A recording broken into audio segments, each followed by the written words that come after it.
पहली बार इतना संसद में देखने को मिला है। मैं पूछना चाहती हूँ कि यह स्थिति कैसे बनी है, यह स्थिति कैसे उत्पन्न हुई है, कि क्या कारण हुआ है कि आज प्रधानमंत्री जी को यह महिला विधेयक लाना पड़ा है। लगातार स्वतंत्रता के पश्चात लंबे समय से देश में आप उधर बैठे कांग्रेस की सरकार रही है। मैं जानना चाहती हूँ कि स्वर्गीय अटल बिहारी वाजपेयी जी लगातार इस 1998 में ये विधेयक जब लाए थे तो कांग्रेस लगातार विरोध करती रही। राज्यसभा में किसी तरीके से पारित भी हो गया, लेकिन लोकसभा में पारित नहीं होने देने का काम किया। मैं महोदय जानना चाहती हूँ कि 2004 में कांग्रेस की सरकार बनने के पश्चात भारतीय जनता पार्टी विधेयक की मांग करती रही, पर लगातार इन्होंने विरोध करते हुए विधेयक को पारित नहीं होने दिया। परंतु कांग्रेस के द्वारा विधेयक लोकसभा में पारित किया गया, पारित नहीं होने दिया। आज कांग्रेस बात करती है महिलाओं के ओबीसी के अधिकारों की, तो मुझे हंसी आती है। मैं सुबह से सुन रही थी कि ओबीसी की, मैं एक साक कुसबा मर्द समाज से आती, जो अति पिछड़ा समाज है। अभी तक देश आजाद के बाद पहली बार कोई महिला राज्यसभा में आई है, तो वो गीता साक करके एक किसान की बेटी, एक छोटे से किसान की बेटी यहाँ पर प्रतिध्वनित करने के लिए आई है। मैं बधाई देती हूँ, धन्यवाद करती हूँ आदरणीय प्रधानमंत्री जी को और भारतीय जनता पार्टी के शीर्ष नेतृत्व को। मैं जानना चाहती हूँ कि ओबीसी की बात करते, फिर वही बात आती है ओबीसी की। मैं जानना चाहती हूँ, मैं बताना चाहती हूँ कि आज तक कांग्रेस ने कितने प्रधानमंत्री ओबीसी के बनाए हैं। आप बताइए, जब बने तो आप लोग खुद जानते हैं कौन बना है। इसलिए जब मैं जानती हूँ कि जब, अरे सुनो तो भैया, जब सुनो तो सत्य तो यही है, आप सुनिए तो सत्य तो यही है कि जब कहीं से छिपी नहीं है कि आदरणीय देवगौड़ा जी और चौधरी चरण सिंह जी जैसे ओबीसी समाज से आने वाले बड़े नेता जब देश के प्रधानमंत्री बने तो सामने वालों ने उनकी सरकार को चलने नहीं दिया। ये आप सभी जानते हैं। महोदय 2000 कांग्रेस के लोग कहते हैं कि क्यों नहीं 2024 में ये बिल ये लागू किया जाता, ये नियम लागू किया जाता। इनकी पार्टी में अनेकों वरिष्ठ अधिवक्ता बैठे हैं, सभी अधिवक्ता जानते हैं कि उन्हें स्वयं अच्छे से पता है कि किसी भी विधेयक को कानूनी रूप देने तथा उसको लागू करने के लिए नियमों की विभिन्न प्रक्रियाओं से गुजरना पड़ता है। परंतु सब पता होने के बाद भी देश की जनता को गुमराह करने के लिए इस प्रकार से बातें की जाती। बस 1 मिनट में चाहती हूँ, ज़्यादा नहीं चाहती हूँ। ओबीसी की बात करती, देश आज़ाद हुए एक लंबा समय हुआ और इनको नहीं चिंता ओबीसी की आई। ओबीसी को संवैधानिक दर्जा आयोग का नहीं दिया, लेकिन मैं बधाई देती हूँ आदरणीय नरेंद्र मोदी जी को, जिन्होंने सरकार आने के बाद ओबीसी को संवैधानिक आयोग का दर्जा देने का काम किया। मैं बहुत ज़्यादा नहीं कहूँगी, मुझे पता है। अंत में मैं एक बात कुछ पंक्तियों के माध्यम से समाप्त करूंगा। उससे पहले माननीय सांसद बैठे, वो अभी उत्तर प्रदेश के मुख्यमंत्री जी को आरोप लगा रहे थे। मैं उनको बताना चाहती हूं कि वही मुख्यमंत्री योगी आदित्यनाथ जी हैं जो आप पर आरोप लगा रहे। 2017 के जब जो मुख्यमंत्री बने उत्तर प्रदेश में, तो सबसे पहले उन्होंने प्रदेश में बेटियों को सुरक्षित रखने के लिए एंटी रोमियो स्क्वाड बना के संदेश दिया है कि वो बेटियों के लिए कितने संवेदनशील है। आप अपनी बात पूरी करें। बता दो क्यों नहीं करेंगे, अभी आरोप लगा रहे। वही मुख्यमंत्री आदरणीय योगी आदित्यनाथ जी ने प्रदेश की बेटियों के लिए अपनी बात पूरी करें। महिला बटालियन शुरू किया, जिससे कि राष्ट्र में अपना योगदान दे सके। मैं अपनी पंक्तियों के बाद बस अपनी पंक्तियों से 27 वर्षों का सपना आपके द्वारा पूरा किया जा रहा है। मानी 27 वर्षों का सपना आपके द्वारा पूरा किया जा रहा है। प्रधानमंत्री जी, देश की नारी शक्ति की ओर से आपका कोट कोट आभार, बहुत बहुत धन्यवाद। माननीय सदस्य श्रीमान संतोष कुमार पी।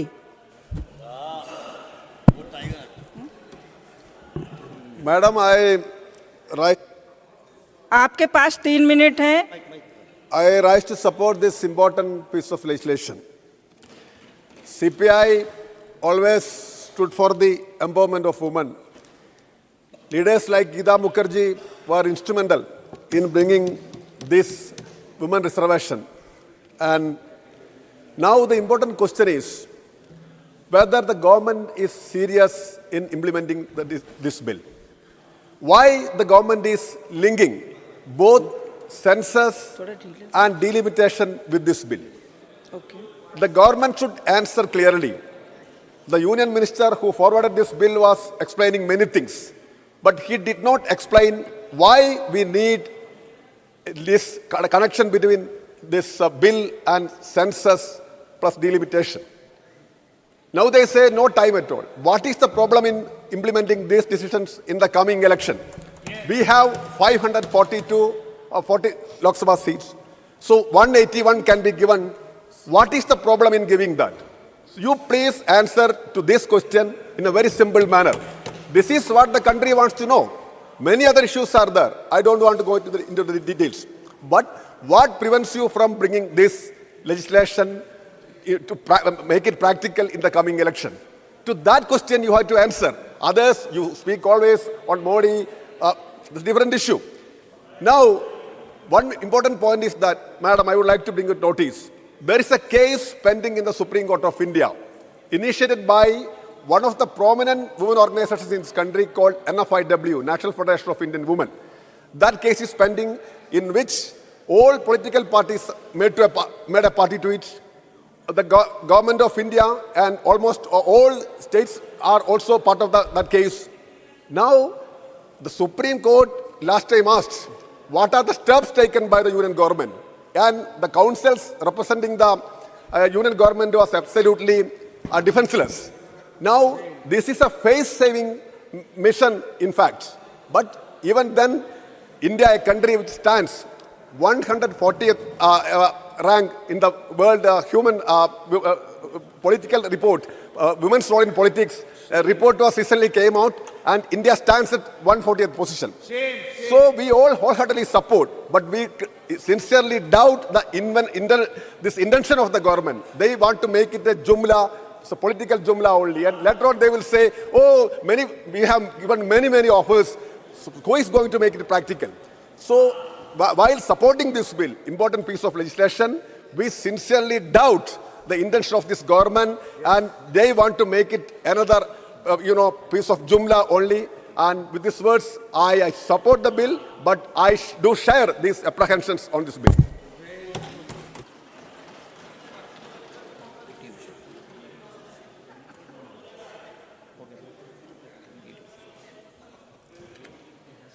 माननीय सदस्य Shrimati PT Usha.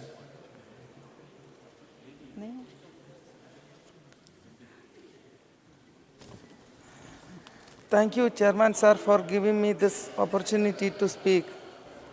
Nari Shakti Vandan Adhiniyam.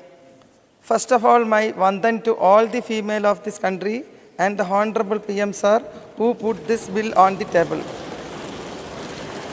I request all my fellow colleagues to support this bill with utmost capacity. Thank you so much, sir, for taking us finally on this platform. This is called the real Amrita Kal for women. Swabhiman, which is given by Honorable PM Sir. From the President of Bharat to the women who are living in the remote villages in mud houses, that's called the Antyodaya. All the schemes like Ujjala Yojana, Pradhana Mantri Awas Yojana, Beti Bachao Beti Padhao Yojana, Sukanya Samriddhi Yojana, Triple Talaq, and so many like others.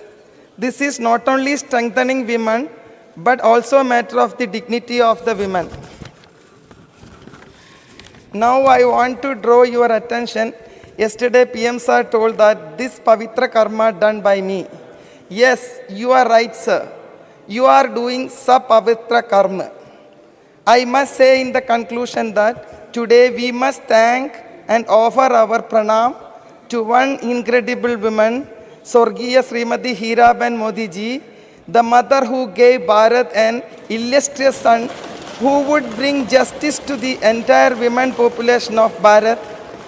who would usher an Amritakal of equality and remove all barriers that prevented women from achieving their fullest constitutional, political potential, and guide the nation to the glory to deserve and serve Bharat Mata with commitment. As we reach 2047, may we see Ma Bharati's daughters leading this nation and leading from front, and Rani Lakshmi Bai, Rani Ahalya Bai Halkar, Kittu Rani Chennamma, Kyun Velu Nachiyar, and every other woman of modern time, like our respected Finance Minister Nirmala Sitharaman ji, with whom I am learning on everyday basis. I want to thank to all the women who's building this nation, who's raising their children, whose works in this field, whom's are Atmanirbhar and whom's are Karma Yoginis, under whom's able hands Bharat will be more stronger and mightier. I will end my words because it's not my speech, it's feelings of gratitude. It is called Sashakta Bharat ki Sashakta Bharat Madai. With this word, I support this bill.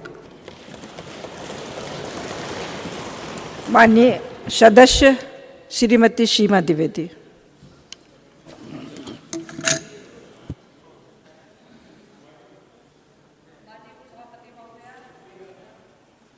शक्ति बंधन अधिनियम 1028वां संशोधन bill आज जो राज्यसभा में आया है उसके समर्थन में खड़ी हूँ और मैं विश्वास भी करती हूँ कि आज यह पूरा सदन सर्वसम्मत से इसको पास करके इतिहास के स्वर्ण अक्षरों में अपना नाम दर्ज करेगा, ये मैं चाहती हूँ। महोदय, मैं इन बातों से इस बात को कहना चाहती हूँ, मोदी जी के नेतृत्व ने जिंदगी संवारी है, दुनिया मुट्ठी में करने को अब बेटियों की बारी है। महोदया, हमने पढ़ा था कई हजार साल पहले यूनानी दार्शनिक अरस्तु जी ने कहा था कि अगर मुझे कोई 100 शिक्षित माँ दे दे तो मैं उसको एक शिक्षित राष्ट्र प्रदान कर सकता हूँ, ऐसा अरस्तु जी ने कहा था। महोदया, आज 70 करोड़ महिलाएं को आज आज़ादी मिली है। कहने की बात है कि 1947 में हमको आज़ादी मिली, हमारे संविधान में तमाम संशोधन हुए, हमको मूल अधिकार मिले, हमको मौलिक अधिकार मिले, वहीं पर हमको समानता का भी अधिकार मिला। लेकिन उपसभापति महोदया, मुझे यह कहने में कोई संदेह नहीं है कि समानता का अधिकार आज यहाँ पर 70 करोड़ बहनों को जो देने का काम किया है, ऐसे आदरणीय यशस्वी प्रधानमंत्री मोदी जी ने इस काम को किया है। हमारे प्रधानमंत्री जी कहते हैं महिला सब कुछ करने में सक्षम है, बशर्ते समाज एवं सरकार उनको आगे बढ़ाने में सहयोग दें। महिलाओं को जीवन के हर पड़ाव पर मदद करके भारत के वर्तमान प्रधानमंत्री जी ने दृढ़ संकल्प लेने का काम किया है। अभी हमारे एक कांग्रेस की हमारी बहन रजनी जी कह रही थी कि आप लोगों ने बिल को क्यों नहीं आपने पहले ये बिल क्यों नहीं लाया जब आपकी सरकार थी 2014 के बाद। तो हमारे आदरणीय सोनिया जी, आदरणीय राहुल जी बार बार पत्र लिखते रहे। मैं आपको ध्यान दिलाना चाहती हूँ, आप याद करिए जब 10 वर्षों तक नेशनल एडवाइजरी कमेटी की चेयरपर्सन आदरणीय सोनिया गांधी रहीं तो उन्होंने इस बिल को सदन में क्यों नहीं लाया। और मुझे अच्छी तरह याद है लोकसभा में कई बार बिल आया, कई प्रधानमंत्री जी ने इस बिल को रखा। और मैं ये कहना चाहती हूँ बहुत कम कार्यकाल में, अल्प कार्यकाल में हमारे देश के सबसे पूर्व प्रधानमंत्री स्वर्गीय अटल बिहारी वाजपेयी ने इस बिल को लाने का काम किया था। और मुझे अच्छी तरह याद है, पूरी दुनिया देखी थी जब उनके सहयोगी दल के लोग, मैं नाम नहीं लेना चाहती, उस प्रस्ताव को छीन करके फाड़ने का भी काम इन लोगों ने किया था। हमें याद है वर्ष 2010 में इसी राज्यसभा से सर्वसम्मति से विधेयक पास हुआ था और हमारी पार्टी के लोगों ने उसको समर्थन दिया था। मैं पूछना चाहती हूँ तब आप लोगों ने लोकसभा में उसको पेश क्यों नहीं किया, क्यों आपने उसको छुपा करके रखा, आपने उसको छुपाने का काम किया है। महोदय, मैं आपके सामने ये भी कहना चाहती हूँ कि प्रधानमंत्री मोदी जी ने महिलाओं के लिए समय समय पर बहुत उपयोगी काम किए हैं, बहुत उत्साहवर्धक काम किए हैं। मैं उनकी कुछ योजनाओं का यहाँ उद्धरण करना चाहती हूँ। फिर सिलाई मशीन योजना, सुरक्षित मातृत्व आश्वासन सुमन योजना, बेटी बचाओ बेटी पढ़ाओ योजना, प्रधानमंत्री उज्ज्वला योजना, सुकन्या समृद्धि योजना, ऐसे बहुत से उदाहरण है जिसके आलोक में हम यह कह सकते हैं कि हमारे देश के प्रधानमंत्री जी ने महिलाओं के लिए बहुत उपयोगी काम किए हैं। महोदय, समग्र विकास का प्रयास सरकार कर रही है। केंद्र सरकार की तरफ से चलाई जाने वाली नारी शक्ति पुरस्कार के अंतर्गत महिला को आर्थिक सहायता प्रदान करते हुए प्रतिवर्ष 8 मार्च को राष्ट्रपति के द्वारा पुरस्कार दिया जाता है। सर्वोच्च नागरिक पुरस्कारों में भी हम बीते वर्षों में महिलाओं की भागीदारी बढ़ते देख सकते हैं। मैं उदाहरण देना चाहती हूँ, 2021 में 119 में से 29 पुरस्कार महिलाओं को दिया गया, 2022 में 128 में से 34 पुरस्कार महिलाओं को पद्म पुरस्कारों से सम्मानित किया गया, जो कि आज़ादी के बाद सबसे बड़ी संख्या में यह काम किया गया। बजट में भी 1.5 से अधिक की बढ़ोतरी की गई। महिला आज खेत से खेल तक, शिक्षा से रक्षा तक हमारी बहनें काम कर रही हैं। महोदय, मैं अभी अपनी बात को 5 मिनट का और समय दीजिए। आधी आबादी में हमारा हिस्सा है। अंतरिक्षयान की यात्री के रूप में पहली महिला कल्पना चावला, पहली महिला IPS किरण बेदी, पहली महिला शिक्षक फातिमा शेख, उड़न परी हमारी सामने बैठती आदरणीय PT उषा जी, और कलम क्रांति के क्षेत्र में पहला स्थान अमृता प्रीतम जी को आता है, जिनको साहित्य अकादमी पुरस्कार के साथ पद्म पुरस्कार से भी भूषित किया गया। महोदय, मैं राजनीति की बात आती है तो सुषमा स्वराज जी को विस्मृत नहीं किया जा सकता। सुषमा स्वराज जी के साथ साथ हम सुचेता कृपलानी जी को याद करते हैं, हम सरोजिनी नायडू जी को याद करते हैं, हम बहुत सारी अपनी ऐसी बहनों को याद करते हैं जिनका योगदान रहा। हम लता मंगेशकर को नहीं भूल सकते, हम आशा भोसले को नहीं भूल सकते, हमारी महिलाओं ने क्या से क्या नहीं किया, सुभद्रा कुमारी चौहान को नहीं भूल सकते, महादेवी वर्मा को नहीं भूल सकते। महोदया, मैं आपके सामने एक बात कहना चाहती हूँ। पिछले 27 वर्ष में महिला विधेयक लाने का अनेक बार प्रयास किया गया था, जो कि सफल नहीं हो पाया। महोदया, मैं आपसे कहना चाहती हूँ कि प्रधानमंत्री जी ने महिला सशक्तिकरण के लिए बजट में जो प्राविधान किया, वो प्राविधान किया है। बालिका विद्यालय को मंजूरी और हमारी महिलाओं को राष्ट्र निर्माण के लिए आगे बढ़ाने का जो काम हमारे प्रधानमंत्री जी ने किया है, उसको हम विस्मृत नहीं कर सकते। और अभी हमारे माननीय पाठक जी जो पंजाब से चल करके आते हैं, आपने कहा महोदया बस 5 मिनट बोलने, आज न बोलेंगे तो कम बोलेंगे। आज तो हमारा दिन है, आज तो हमको सीमा में न बांधिए, आज सीमा को तोड़ दीजिए, आज हमको बोलने दीजिए आप। महोदया, मैं कहना चाहती हूँ भी हमारे पंजाब के पाठक जी कह रहे थे कि महिला सुरक्षा को लेकर के दिल्ली में CC कैमरे लगाए गए हैं। महोदया, मैं कहना चाहती हूँ महिला सुरक्षा CC कैमरों से नहीं हो सकता। महिला सुरक्षा हो सकता है अच्छी नीतियों के कारण, महिला सुरक्षा हो सकती है अच्छे परिणाम के कारण, महिला की सुरक्षा हो सकती है अच्छे संस्कार के कारण। मैं पूछना चाहती हूँ, बेटा रात को 2 बजे घर पे लौट के आए, कोई न पूछे कि बेटा तुम कहाँ थे। और अगर हमारी बेटी 1 घंटे में, आखिरी बात, और बेटी अगर 10 मिनट लेट में आती है तो हम पूछते थे बेटी आप कहाँ थे। तो मैं कहना चाहती हूँ 7 मिनट हो गए, मैं आपसे कहना चाहती हूँ 2 बात कह करके अपनी बात को विराम करती हूँ। महोदया, बस 1 मिनट, एक लाइन महोदया, 1 लाइन, माननीय तिवारी जी 1 लाइन, 1 मिनट मैं आपके सम्मान में कहना चाहती हूँ। मैं 1 लाइन, तिवारी जी बैठ जाइए, आपके सम्मान में बोल रही हूँ। माननीय तिवारी जी, आपका सम्मान सुनिए। आज मैं अपने भाइयों के सम्मान में एक बात कहना चाहती हूँ। आज मैं अपने भाइयों के सम्मान में एक बात कहना चाहती हूँ। जल्दी करिए कि माना कि पुरुष बलशाली है, माना कि पुरुष बलशाली है, लेकिन जीतती हर बार नारी है। जैसे सांवरिया के 56 भोग में एक तुलसी दल ही भारी है। सीमा जी समाप्त करिए जी। श्री राम जी। धन्यवाद उपसभापति महोदय, आपने मुझे 128वां संविधान संशोधन बिल पर बोलने का अवसर प्रदान किया। साथ ही मैं आभार व्यक्त करता हूं अपनी पार्टी की मुखिया बहन कुमारी मायावती जी का, जिन्होंने मुझे इस बिल पर बोलने और देश की ऐतिहासिक पार्लियामेंट और नई पार्लियामेंट में समाज सेवा और देश सेवा करने का गौरव प्रदान किया। उपसभापति महोदय, मैं इस बिल के समर्थन में खड़ा हूं। अभी महोदया, बोलने दीजिए, फिर सुनते हैं। महोदया, 20 अभी बोलना। जुलाई, मैं बाबा साहब की कुछ बातों को दोहराना चाहता हूं। 20 जुलाई 1942 को नागपुर में बाबा साहब डॉक्टर भीमराव अंबेडकर ने अखिल भारतीय शोषित वर्ग महिला सम्मेलन के आयोजन में कहा था कि मैं किसी भी समाज की तरक्की इस बात से देखता हूं कि वहां महिलाओं ने कितनी तरक्की की है। यानी जिस समाज की महिलाएं प्रगति नहीं करती, वह समाज कभी प्रगति नहीं कर सकता।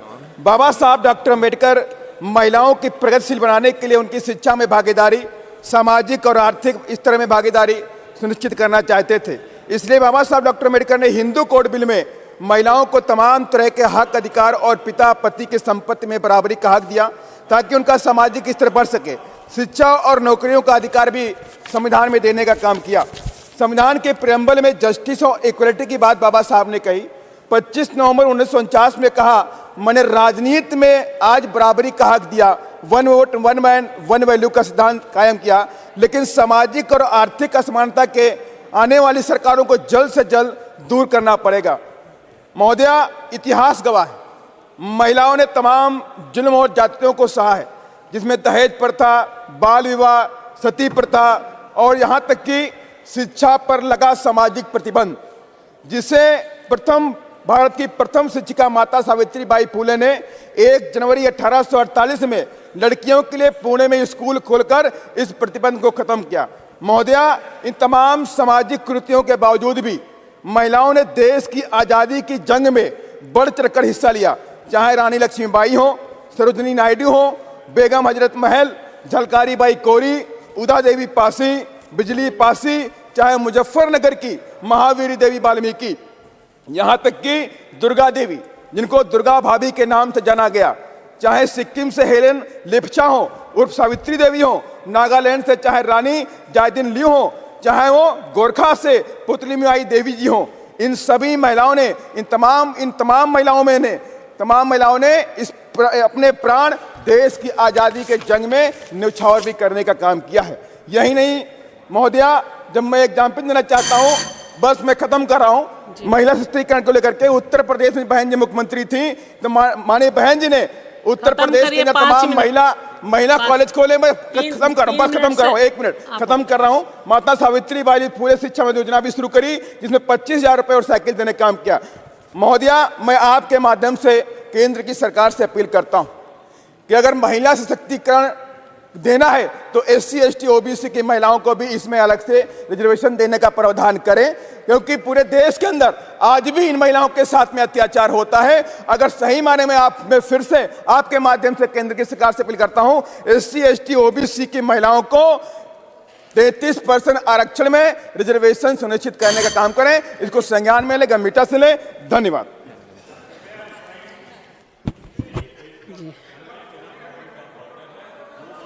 Shrimati SK फांगन Konyak.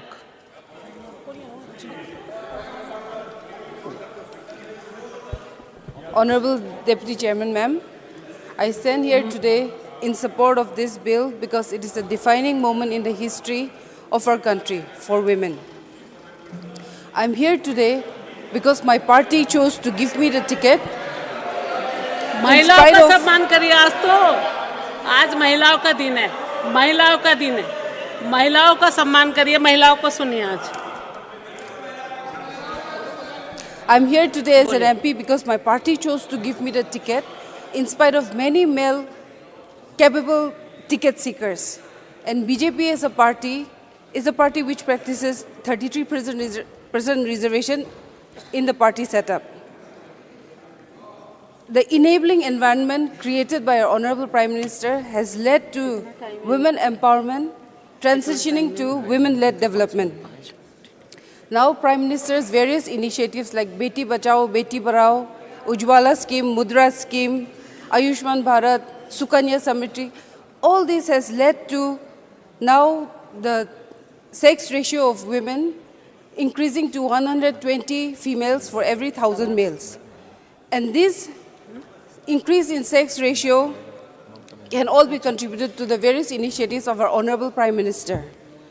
We have a Prime Minister who speaks about menstrual hygiene from the ramparts of the Red Fort, and we have a Prime Minister who thinks for women. Today, there were many questions of if, what, how, why, when. But then, if we have political will, then we will find a way and this bill will be passed. I thank Honorable Prime Minister also and all stakeholders for keeping intact the provisions of law to safeguard the interests of scheduled tribes and scheduled castes, especially for Northeast.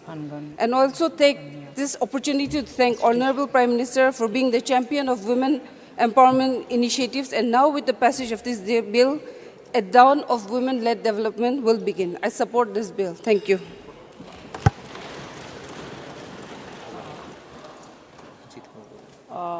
Shri Ajit Kumar Bhoya 3 minute आपका समय. Thank you, Madam. I stand to support the bill since 50% population will be benefited in participation of formulation of program and policy. Since the reservation for women at the local body level had been for decades, there is no doubt that women leadership emerged, but majority of them are from family of influence. In the present bill, there is no safety net for negating such trend. Since the bill will be implementable by 2029, the first 15 years, that is 3 tenures of Lok Sabha and Vidhan Sabha, women with political influential family will get chance to be elected. Is this way women be empowered? Madam, I do not want to take any individual name, but there are few constituencies where family of influential political clout always got elected, and even if such constituencies get reserved for women, no outsider will get chance to be elected. Madam, however, if the several women stalwart have represented the parliamentary democracy in the past, and many of them were not from political influence family. Hence, I will like to remember Bhagavati Devi, who got elected from Gaya in Bihar in the year 1996. This could happen due to the very honest intent of Lalu Prasad ji, then Chief Minister of Bihar. And I salute Lalu Prasad for giving opportunity to such women. Sir, Madam, when democracy in our country is getting matured, representative political participants should be from all sections of the society. But my strong apprehension is that the present women reservation bill may not fulfill the desired expectation of wider political participation of women. Madam, the time frame of the bill has been designed in such a way that Bhagavati Devi like women get chance only around 2050 to represent the parliamentary democracy. I am from Northeast, only opposition voice. Madam, give me 1 minute. You have given everybody 2-3 minutes. The Prime Minister and many senior cabinet ministers intervened in the discussion on the bill and claimed that the leadership of the previous government was not bold enough to get bill passed, but the government led by Modi made it possible.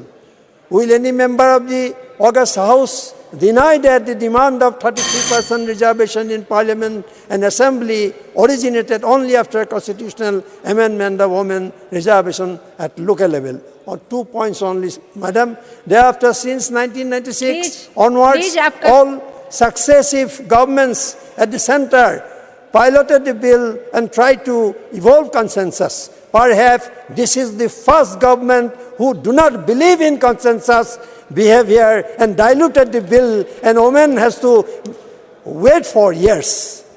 The best consensus course of immediate implementation should have been made possible to immediate election as the ECI Election Commission is capable of identifying the constituency.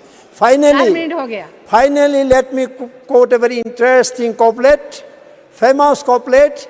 इतना गुमन में मत रहो कि सब कुछ तुमने किया, इतना गुमन में मत रहो कि सब तुमने ही किया, अरे कुछ तो शर्म करो कि कुछ तो तुम्हारा पूर्वज ने भी किया होगा जो आज तुम यहाँ हो। Thank you. श्रीमती सुमित्रा वाल्मीकि। माननीय सभापति महोदया, आज भारत के ऐतिहासिक निर्णय में मुझे भाग्यशाली अवसर प्रदान हुआ है। नारी शक्ति वंदन विधेयक पर 128वें बिल के समर्थन में मैं आपके सामने खड़ी हूँ। माननीय महोदया, बीते 9 वर्षों में देश महिलाओं के विजन को लेकर आगे बढ़ा है। भारत ने अपने बीते वर्षों के अनुभव को देखते हुए वुमेन डेवलपमेंट से वुमेन लीड डेवलपमेंट के प्रयासों को वैश्विक मंच पर भी ले जाने का प्रयास किया है। इस बार भारत की महत्वपूर्ण G20 में अध्यक्षता रही बैठकों में भी ये विषय प्रमुखता से छाया हुआ था। इस वर्ष का बजट भी वुमेन लीड डेवलपमेंट के प्रयासों को नई गति प्रदान करेगा। इसमें आप सभी की बड़ी भूमिका है। माननीय महोदया, हमारे यहाँ वर्षों से राजनीति के लिए महिलाओं का नाम बहुत बार लिया गया। महिलाओं के लिए ये किया वो किया, ये दावे बहुत हुए और अनेक बार हुए, लेकिन धरातल पर कुछ भी नहीं हुआ। लेकिन अभी 9 वर्षों में मैं आत्मविश्वास के साथ कह सकती हूँ कि माननीय प्रधानमंत्री मोदी जी के नेतृत्व में एनडीए सरकार ने हमारी बहन बेटियों माताओं के जीवन में हर समस्या से जुड़ी हुई समस्या का निदान करने का पूरा अवसर दिया।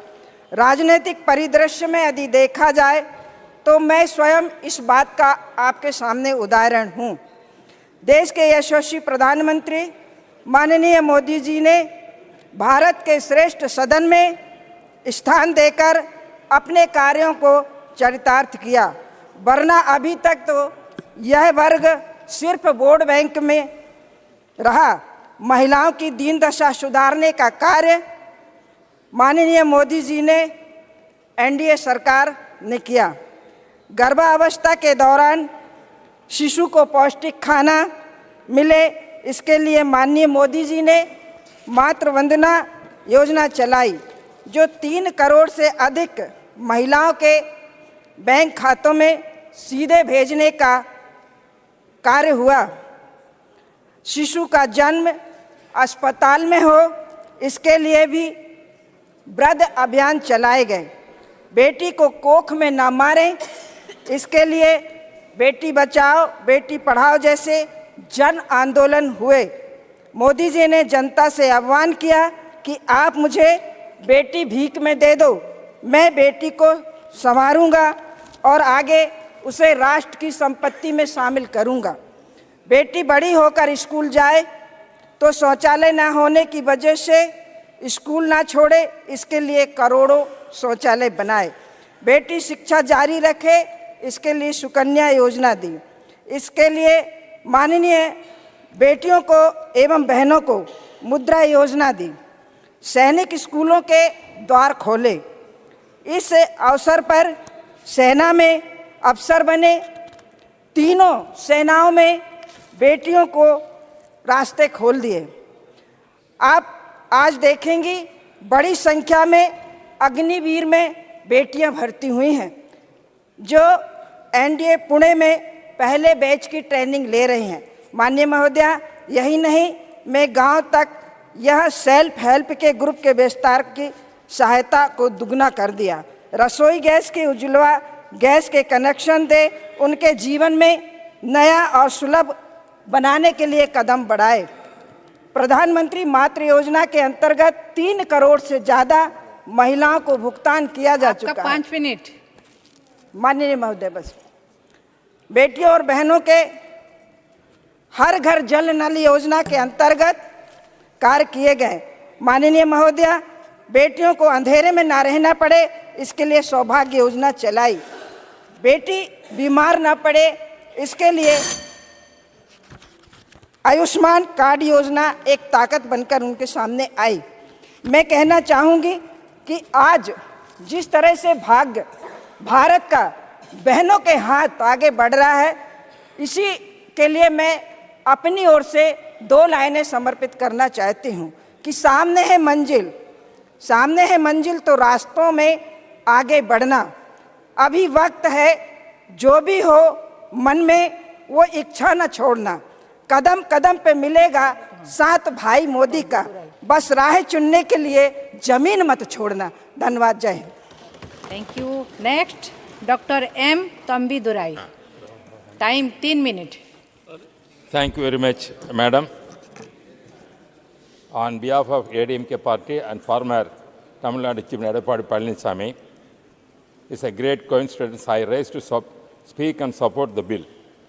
When a similar bill reserved 1/3 of seats, I introduced in 1998 as Law Minister under the leadership of Vajpayee ji at that time. But the time it could not be passed. Now, it is the opportunity. I congratulate the Prime Minister of Modi ji has come forward, and whatever we dreamt at that time, it is going to be coming to the practical now. Sir, I want to say about Madam, ADMK party played a historical role in empowering of women and reservation for women in governance. Under the leadership of former CM's Tamil Nadu, Puratchi Thalaivar MGR and Puratchi Thalaivar Amma Jayalalitha ji, we have given a lot of power to the women, so many welfare schemes implemented the scheme. And also we have to astonish to see that even though Revenue Party said we have to give more power, 2 chief ministers in Tamil Nadu given by the ADMK party, Madam Jayalalitha ji and Amma Janaki. But others party, if they are claiming as Revenue Party, they cannot give such kind of power. This is the fact I want to tell you because empowerment. And also, Madam, sir, I would like to remind the House that under the leadership of Amma, Tamil Nadu has already enacted a law to reserve 50% of seats for women in Panchayat Raj institutions. Reservation to women had been increased from 1/3, one of the total number of seats PRI. Thus, 50% of the seats in the wards of villages, panchayat unions, and district council reserved for women, Madam. And also, I want to say other things. In 4 elections, 1991, 2001, 2011, 2016, 4 elections, ADMK party under the leadership of Amma, the women, what we are telling you, empowerment women, we have to think that Madam Jayalalitha ji fought the elections and won the thumping majority, and consequently 4 times she was the Chief Minister of Tamil Nadu, historical thing which happened in Tamil Nadu, which cannot be denied. And also, sir, regarding the welfare schemes, when we are saying about empowerment of women, first of all, giving welfare schemes is more important. As our Modi ji has implemented many welfare schemes, before that, our Amma also schemed a lot of welfare schemes implemented in Tamil Nadu to empower the women and give the protection of women. For example, Madam, for female, whatever baby bachao we are telling now, that is the scheme originally originated in Tamil Nadu by under Amma, that is implemented as a baby cradle scheme to save the women children. At that time, many people used to kill the women children at that time. She saved a lot of women children. That is a scheme which applauded by throughout the world. They applauded the scheme which giving the protection. And also police forces. If you take police forces, the role of the women is very important. For that, all women police station in Tamil Nadu first established by under President MGR at that time in Tamil Nadu. And also women commandos also in police service also implemented in Tamil Nadu. And also giving for education, education is very important. For that, first giving free bicycles and laptops and everything for women students, everything done by ADMK party at that time under the leadership of Amma. Same way, Madam, apart from that, I want to say, first of all, when MGR was alive, she made Satyavani Muthu, Srimati Satyavani Muthu, as the cabinet minister in Charan Singh government at that time. The first Dravidian that is so occupied such kind of position in central cabinet minister. That is the achievement of the ADMK party, how we have given the more power to the man. That is the first thing that cannot be forgotten. That thing. Sir, like that. So I am telling, we have dreamt to implement. And also I am very sorry we have given a short time. At the same time, our party is a 4 members party. Still I got the late. But I have seen that some kind of difference what has happened in the House now. Most of the members spoke with the northern side. Southern states members are less because the empowerment is more given in southern states. That is because of Periyar movement. That is the achievement of that thing. That is what happened. That is why we are well aware of the thing, southern state. But most of the northern state, because the power has not given more. Now Modi ji has come forward to solve this problem and give more power to the women. That is why the bill has introduced and successfully it is coming up. Therefore, he is aware the seriousness of the situation. But political parties said, why could not they implemented 2014 onwards? I want to ask the opposition UPA government, 2010 they passed, except in the Rajya Sabha. Why they failed to introduce in the Lok Sabha and pass remaining the 4 period, they would have done that. Why they have done, I could not understand. But they are blaming this government, they have not delayed. This is the point. This is how if you take the figure, I want to tell this, just 1 minute. माननीय सांसद आपका समय समाप्त हो गया. No, I want to finish. This bill was introduced 1998 in the Vajpayee period, and also 99 also introduced by Vajpayee period, 2002 also introduced by Vajpayee period, 2003 also introduced by Vajpayee period, but they could not support that bill can be passed, not passed. But at the same time, 2010 they introduced and passed. Why this UPA government, when DMK also part of the government, why they failed to do that, I could not understand. Therefore, DMK is a champion for the women and giving empowerment to women that part of DMK, and they are now facing a not seriously they have done. They are only saying this kind of things. I am proud that ADMK under Purshal, the NGR and the President Amma, Palanchami, they have given more power for the women, not the DMK party or the UPA government, and the NDA is government implementing. We are the party, that is why we are supporting the NDA government and also part of the government. Thank you very much.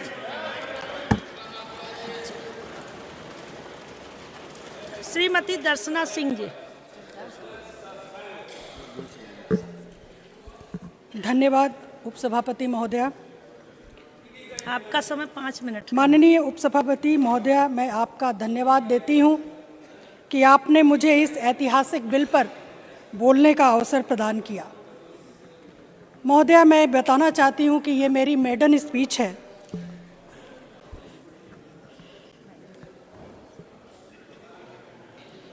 यही समय है, सही समय है, भारत का अनमोल समय है. माननीय प्रधानमंत्री जी ने अनेक अवसरों पर ये बोला है और जिसको उन्होंने धरातल पर भी लाने का काम किया है. महोदया, देश की आज़ादी के 75 वर्ष पूर्ण होने के उपलक्ष्य में देश अमृतकाल का उत्सव मना रहा है. माननीय प्रधानमंत्री जी के द्वारा महिला आरक्षण बिल को नई संसद के प्रथम बिल के तौर पर पेश करना सभी महिलाओं के लिए गौरवान्वित करने का वाला क्षण है। महोदया, ये बिल महिलाओं के राजनीतिक क्षेत्र में नारी सशक्तिकरण को सुनिश्चित करने का ऐतिहासिक कदम होगा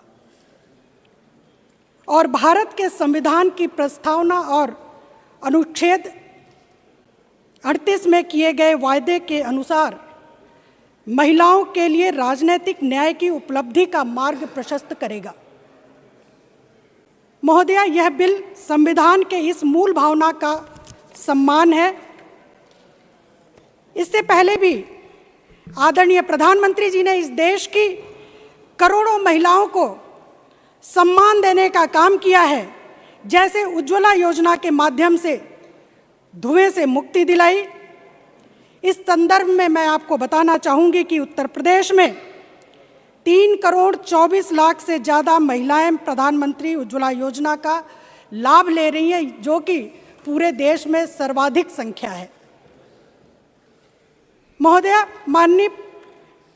प्रधानमंत्री आवास योजना के तहत मिलने वाले आवास का स्वामित्व परिवार की महिला को दिया जाना, मुस्लिम महिलाओं को ट्रिपल तलाक से मुक्ति दिलाकर उन्हें नारकीय जीवन से मुक्ति दिलाने का काम करना, इस तरह के साहसिक फैसले माननीय प्रधानमंत्री जी की अगुवाई वाली सरकार ने लिया है। महोदया, मैं बताना चाहती हूं कि देश की परंपरा एवं जीवन मूल्यों की रक्षा में महिलाओं का अभूतपूर्व योगदान रहा है। आज देश की बेटियां फाइटर जेट भी उड़ा रही हैं, देश की बेटियां सीमा पर सुरक्षा भी कर रही हैं। यहाँ तक कि अभी हाल ही में चंद्रयान 3 मिशन भी महिला वैज्ञानिक के नेतृत्व में सफलतापूर्वक पूर्ण हुआ है, जिससे कि पूरे विश्व में भारत का नाम रोशन हुआ। महोदया, हमारा देश एकमात्र ऐसा देश है जहां महिलाओं को शुरू से ही विशेष दर्जा दिया गया है। इसी देश में वर्ष के 365 दिन में 18 दिन मातृशक्ति की देवी के रूप में पूजा की जाती है, और अगर गणना करें तो देवों से ज़्यादा देवियों की संख्या मिल जाएगी। हमारे यहाँ विद्या, धन, शक्ति एवं शांति की अधिष्ठात्री देवियाँ ही हैं। इतना कुछ होने के साथ ही माननीय प्रधानमंत्री जी के नेतृत्व में आज यह बिल बहनों को और मजबूत करेगा। कुछ पार्टियों के लिए महिला सशक्तिकरण एक राजनीतिक विषय रहा है, लेकिन भारतीय जनता पार्टी और आदरणीय प्रधानमंत्री जी के लिए ये एक संवेदना का विषय है। महोदया, भारतीय जनता पार्टी की सरकार ने महिला सशक्तिकरण के लिए अनेकों काम किया है। मैं उत्तर प्रदेश से हूँ। मैं आपको बताना चाहती हूँ कि उत्तर प्रदेश में 2017 में भारतीय जनता पार्टी की सरकार बनने से पहले एक बड़ा ही अराजकता का माहौल था। हमारी बेटियां, महिलाएं असुरक्षित थीं। अपराधियों के खिलाफ कोई बोलना नहीं चाहता था। लेकिन 2017 में उत्तर प्रदेश में भारतीय जनता पार्टी की सरकार बनने के बाद उत्तर प्रदेश के माननीय मुख्यमंत्री योगी आदित्यनाथ जी ने महिलाओं की सुरक्षा के लिए कड़े कदम उठाए और उन्होंने एंटी रोमियो स्क्वाड का गठन किया, जिसके परिणाम स्वरूप उत्तर प्रदेश में महिलाओं की सुरक्षा सुनिश्चित हुई और आज उत्तर प्रदेश में बेटियां और महिलाएं अपने को सुरक्षित महसूस कर रही हैं। महोदया, महिलाएं बहुत ही संवेदनशील होती हैं, करुणामयी होती हैं। आदरणीय प्रधानमंत्री जी का मानना है कि महिलाओं के विकास के साथ साथ अब समय आ गया है कि महिलाओं के नेतृत्व में इस देश का विकास हो। हमें इस दिशा में काम करना है।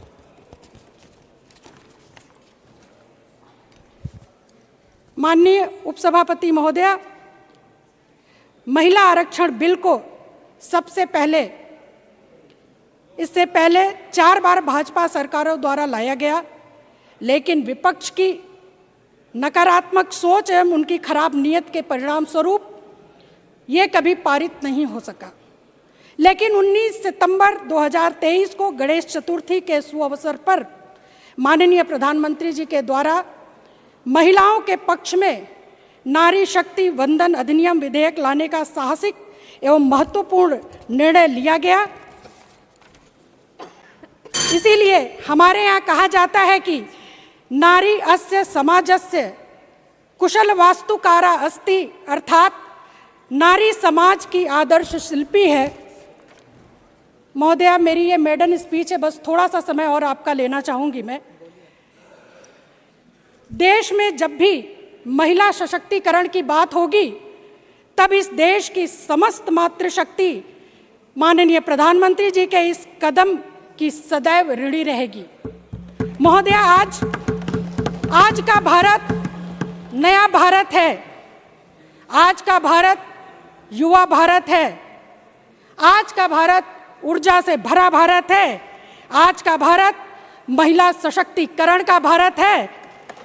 आज का भारत माननीय प्रधानमंत्री जी के नेतृत्व में G20 की अध्यक्षता कर विश्व को वसुधैव कुटुंबकम का संदेश देने वाला भारत है।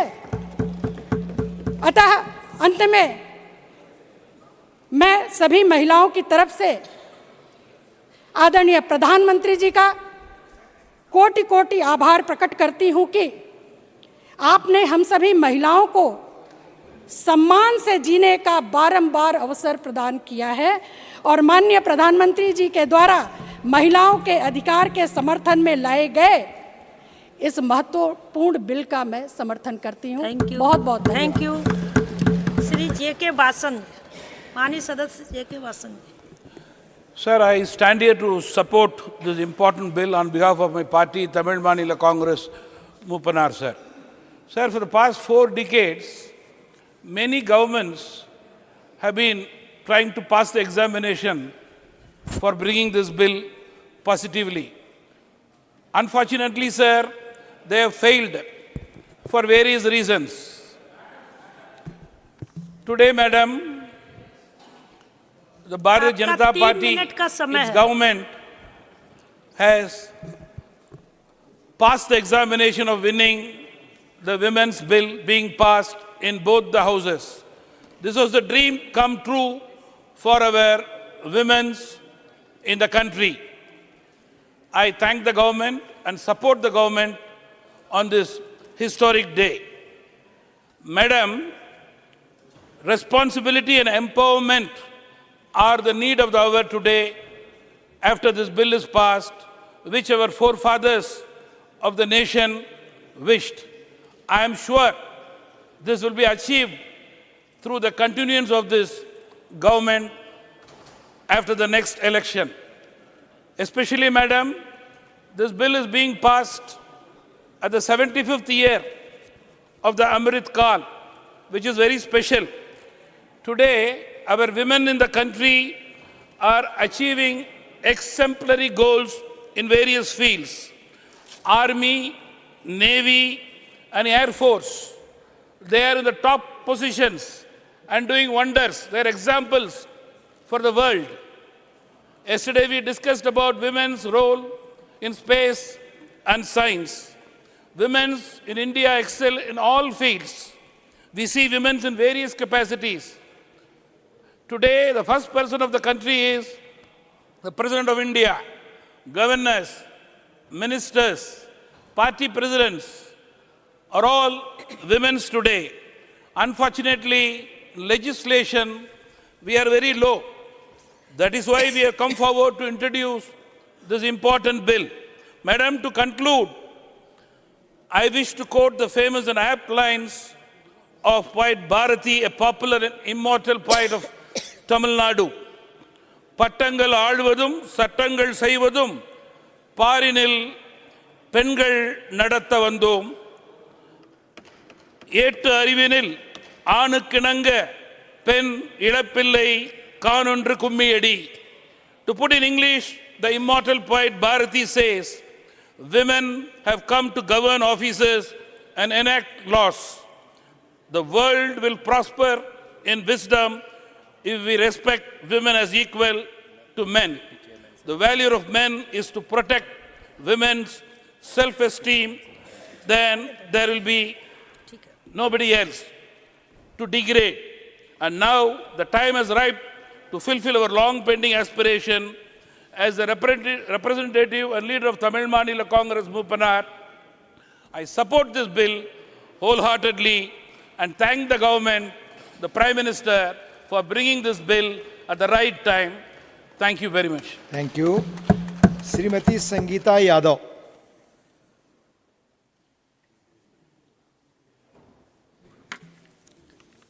माननीय सभापति जी, आपने मुझे नारी शक्ति वंदन अधिनियम पर बोलने का अवसर दिया, इसके लिए मैं आपको आभार प्रकट करती हूं और आपके माध्यम से सदन को प्रणाम करती हूं। और यह मेरी मेडन स्पीच है, तो आपका संरक्षण भी चाहूँगी। माननीय सभापति जी, देश के यशस्वी प्रधानमंत्री जी को देश की आधी आबादी की तरफ से मैं साधुवाद देती हूं कि लोकतंत्र के इस नवनिर्मित मंदिर में पहला अधिनियम महिलाओं के राजनीतिक अधिकार को दिलाने को लेकर वो आए हैं। माननीय सभापति जी, कल हम लोकसभा में सुन रहे थे माननीय गृह मंत्री जी को, उन्होंने बड़ा स्पष्ट किया कि महिलाओं को राजनीतिक अधिकार देना या सशक्त करना कभी भी भारतीय जनता पार्टी का राजनीतिक एजेंडा नहीं रहा है। अरे नारी शक्ति अभिनंदन अधिनियम तो महिलाओं की मान्यता से, सिद्धांत से जुड़ा हुआ है। मातृशक्ति को सम्मान देने वाला अधिनियम है, महिलाओं के लंबे संघर्ष को खत्म करने वाला अधिनियम है। और माननीय सभापति जी, मैं ग्रामीण क्षेत्र से 2017 से लेकर 22 तक एमएलए रही, तो इन 9.5 वर्षों में कैसे महिलाओं के जीवन स्तर में क्या सुधार आया है, ग्रामीण स्तर पे मैं बात करना चाहूँगी, ग्रामीण स्तर पे, और कैसे उनकी सोच बदली है, कुछ अपने एग्जाम्पल से मैं आपको बताना चाहती हूँ माननीय सभापति जी। और ये भी आंकड़ों के साथ बताऊँगी कि कैसे हमारा महिलाओं को आगे बढ़ाना राजनीतिक एजेंडा नहीं है।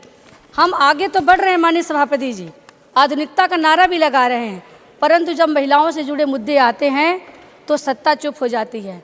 इसका बहुत बड़ा एग्जाम्पल राइट टू हाइजीन से है। महिलाओं के स्वास्थ्य के लिए बहुत ज़रूरी था right to hygiene. Sanitary pad के बिना यह कभी भी संभव नहीं था। हमारे देश को महिला प्रधानमंत्री भी मिली थी, लेकिन कभी भी ये चर्चा का विषय नहीं रहा। माननीय सभापति जी, मैं आपको बताना चाहूँगी कि माननीय मोदी जी ने 2020 में लाल किले से 15 अगस्त को सैनिटरी नैपकिन का उल्लेख किया और उसके बाद से यह एक अभियान बना और हजारों लाखों महिलाओं को जाने कितनी बीमारियों से हमने बचाया है। तो माननीय सभापति जी, मैं इसी में एक और उदाहरण जोड़ना चाहूँगी। मैं अब जब विधायक थी तो बहुत ग्रामीण स्तर पर महिला और पुरुष कोई भी हो, बीमारी के लिए हम लोग पैसा मुख्यमंत्री विवेकाधीन कोष से दिलाते थे। तो इसमें पुरुष भाई थोड़ा बुरा नहीं मानेंगे, जो मेरा अपना अनुभव है मैं वही बता रही हूँ। जब पति को कोई बीमारी हो जाती थी और पैसे दिलाने के लिए पत्नियाँ आती थी तो बोलती थी, बहनी पैसा मिलने में टाइम नहीं लगेगा, अगर लगेगा तो बताना, मैं अपना खेत बाड़ी बेच दूंगी, लेकिन इनको ठीक कराऊंगी। लेकिन जब वही गंभीर बीमारियों से हमारी बहनें पीड़ित होती थी और पुरुष भाई आते थे तो क्या बोलते थे, अरे बहनी टाइम लगेगा क्या, तनी और मेहनत करा, थोड़ा सा और मेहनत करे, पैसा मिलेगा तो इलाज शुरू करवा देंगे। ये सोच में अगर किसी ने फ़र्क डाला है तो वो आयुष्मान कार्ड योजना ने डाला है। माननीय सभापति जी, आज आयुष्मान कार्ड होल्ड जब मैं ग्रामीण क्षेत्र में जाती हूँ तो जगह जगह मुझे मेरी बहनें मिलती हैं और वो कहती हैं कि आयुष्मान कार्ड का लाभ अधिकांश महिलाएं उठा रही हैं और कैसे उठा रही हैं। माननीय सभापति जी, स्वच्छ मिशन भारत के बारे में अगर हम बात करेंगे तो ये भी बहुत चिंताजनक बात थी कि देश की आज़ादी के इतने वर्ष बाद भी 11 करोड़ शौचालय हमने परिवारों को पहुंचाए हैं। कई बार मैं विपक्ष में सुन रही थी, लोग कह रहे थे बीजेपी वाले हैं छोटी बात करते रहते, वाकई में छोटी बात कर रहे हैं, लेकिन अगर ये छोटी बात पहले आप लोगों ने कर दी होती तो हमें कहने की ज़रूरत कहाँ पड़ती। मैं उज्ज्वला की बात करूँगी, उसमें भी एक छोटा सा आपका अनुभव बताऊँगी। जब कभी ग्रामीण क्षेत्र में खाना बनने का समय ना हो और हम लोग पहुँच जाते थे और कोई महिलाओं से कह देता था कि चाय बना दो, तो कोई कह तो कुछ नहीं पाती थी, लेकिन चूंकि मैं घर के अंदर जाती थी तो मैंने उनके चेहरे पर वो झिझक देखी थी, वो परेशानी देखी थी। लेकिन आज जब हम लोग जाते हैं तो कहते हैं अरे बहनी बैठो, मोदिया का सिलेंडर है। तो मतलब ये जो बदलाव है जीवन में, ये मैंने अपने अनुभव देखा है, सुना है। और मैं आपको बताना चाह रही हूँ कि कैसे हमने गैर राजनीतिक कार्य महिलाओं को सशक्त करने के लिए किया है। जब बेटी बचाओ बेटी पढ़ाओ की बात आती है और जब माननीय प्रधानमंत्री इसकी बात करते हैं तो मैंने देखा कैसे लोगों ने अपने गाड़ियों के पीछे लिखा, अपने घर की दीवार पे लिखा, सोशल मीडिया पे अपने डीपी बनाया। और उसी की देन है कि हमारा घरेलू हिंसा कम हुआ है, सेक्स रेशियो बढ़ा है, महिलाओं के प्रति सोच बदली है। और जब सेल्फी विद डॉटर शुरू हुई तो बच्चियों का समाज में सम्मान बढ़ा है। एक और अनुभव बताती हूँ माननीय सभापति जी, 2014 में जब माननीय मोदी जी प्रधानमंत्री बने तो जनधन खाता योजना आई। उस समय मैं विधायक नहीं थी, पार्टी की एक छोटी सी कार्यकर्ता थी और मैंने गांव-गांव में जाके कैंप लगाना शुरू किया। तो जब महिलाएं घूंघट में आती थी तो वो यकीन नहीं करती थी कि एक फार्म भरने से खाता खुल जाएगा। अरे नहीं बहनी, लेकिन जब खाते खुल गए तो वो लोग मुझे बहुत कई बार धन्यवाद देने भी आई। और आज 52 करोड़ लगभग जनधन खाते के अधिकांश लाभार्थी हमारी महिलाएं हैं। और जब ये खाता खुला तो मखौल भी उड़ाया जा रहा था, लेकिन आज जब बिना लीकेज के पैसे पहुंचते हैं तो इससे हमारे पीएम साहब की दूरदर्शिता हमें दिखाई देती है। इसी की अगली कड़ी मुद्रा योजना है। हमारे मोदी जी ने सोचा कि महिलाओं का बैंक में आना जाना शुरू हो गया है, अब अगली कड़ी ये है कि अब वो अपना कुछ लोन लेके अपना व्यापार भी शुरू करें। आज मुद्रा योजना की 70% जो लाभार्थी हैं वो हमारी महिलाएं हैं। माननीय सभापति जी, मैं अभी बेटियों को तो बढ़ाने के लिए हम लोग लगातार प्रयास कर ही रहे हैं। इसमें कुछ थोड़ा सा आंकड़ा बता देना चाहूँगी कि कैसे हम ग्रामीण स्तर पे और राजनीतिक स्तर दोनों पे चल रहे हैं।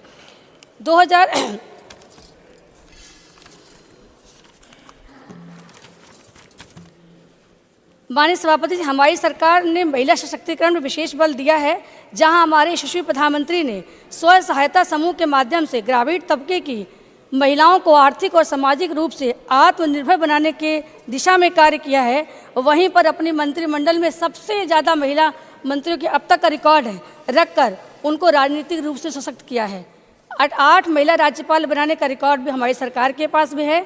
देश के सर्वोच्च पद पर आज माननीय राष्ट्रपति द्रौपदी मुर्मू जी हैं। आज मैं बताना चाहती हूँ कि माननीय सभापति जी, मैं सबसे निवेदन भी यहाँ करना चाहूँगी कि हम ये इतिहास रचे और ये जो हम राजनीतिक एजेंडे के रूप में नहीं, महिलाओं के सशक्तिकरण के लिए जो बिल लेके आए हैं उसमें सभी का समर्थन मिले। मैं अभी सुन रही थी सुबह से, चूँकि मेरा अंत में काफ़ी लास्ट में टाइम आया है तो अच्छा सुनने का मौका मिला।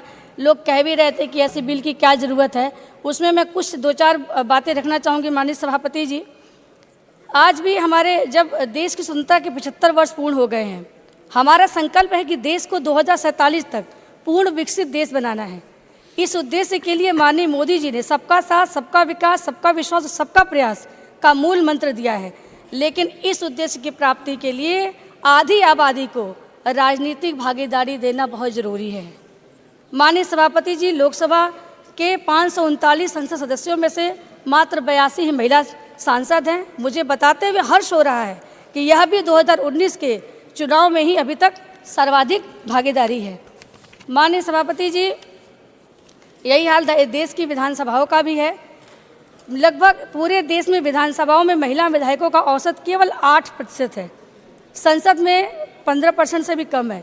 इन आंकड़ों से जाहिर होता है कि आधी आबादी को उनका हक दिलाने की बातें तो बहुत ज़ोर ज़ोर से की जाती रही हैं, लेकिन बराबरी का दर्जा कभी नहीं दिया गया।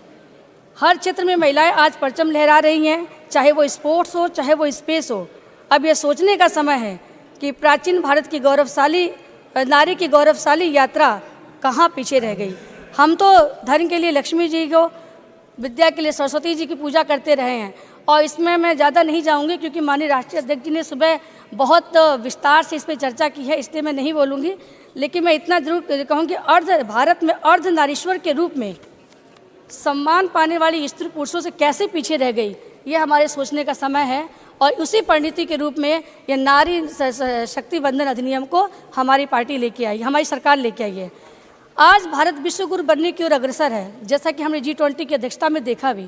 G20 की बैठक में महिला नेतृत्व की भागीदारी पर चर्चा हुई।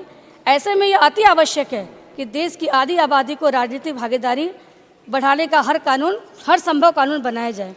माननीय अध्यक्ष जी, यहाँ मेरी पार्टी के साथ साथ अन्य पार्टी के भी नेतागण मौजूद हैं। आज जब किसी भी राजनीतिक पार्टी में हम देखते हैं तो महिलाओं की सक्रिय भागीदारी पुरुषों के बराबर ही दिखाई देती है। पार्टी कार्यकर्ता के रूप में अब भागीदारी पुरुषों के बराबर है। अब यह कार्यकर्ता के रूप से जनप्रतिनिधि बनने का सफ़र हर महिला का एक सपना है, एक इच्छा हो रहा है। और मैं ये चाहूँगी कि महिलाओं की इस इच्छा पूरी करने में पूरा सदन सरकार का सहयोग करे। मुझे हर्ष है कि भारतीय जनता पार्टी के संगठन के पद पर महिला आरक्षण तो पहले से ही लागू है। मैं माननीय अध्यक्ष जी बताना चाहूँगी कि हमारी महिला बहनें राष्ट्रीय और राज्य स्तर पर महिला मतदाताओं की हिस्सेदारी लगातार बढ़ रही है।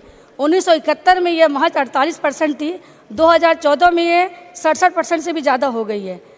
जागरूक मतदाता, बस मैं मेरी मेडन स्पीच है, बस 1-2 मिनट लूंगी बस। आपको ऑलरेडी मेडन स्पीच के तहत 10 मिनट समय मिला, प्लीज 30 सेकंड्स, क्योंकि कुल 70 वक्ता हैं, अभी बहुत लोग बोलने बाकी हैं। मैडम, मतदान के माध्यम से राष्ट्र निर्माण में अपनी भूमिका निभा रही हैं।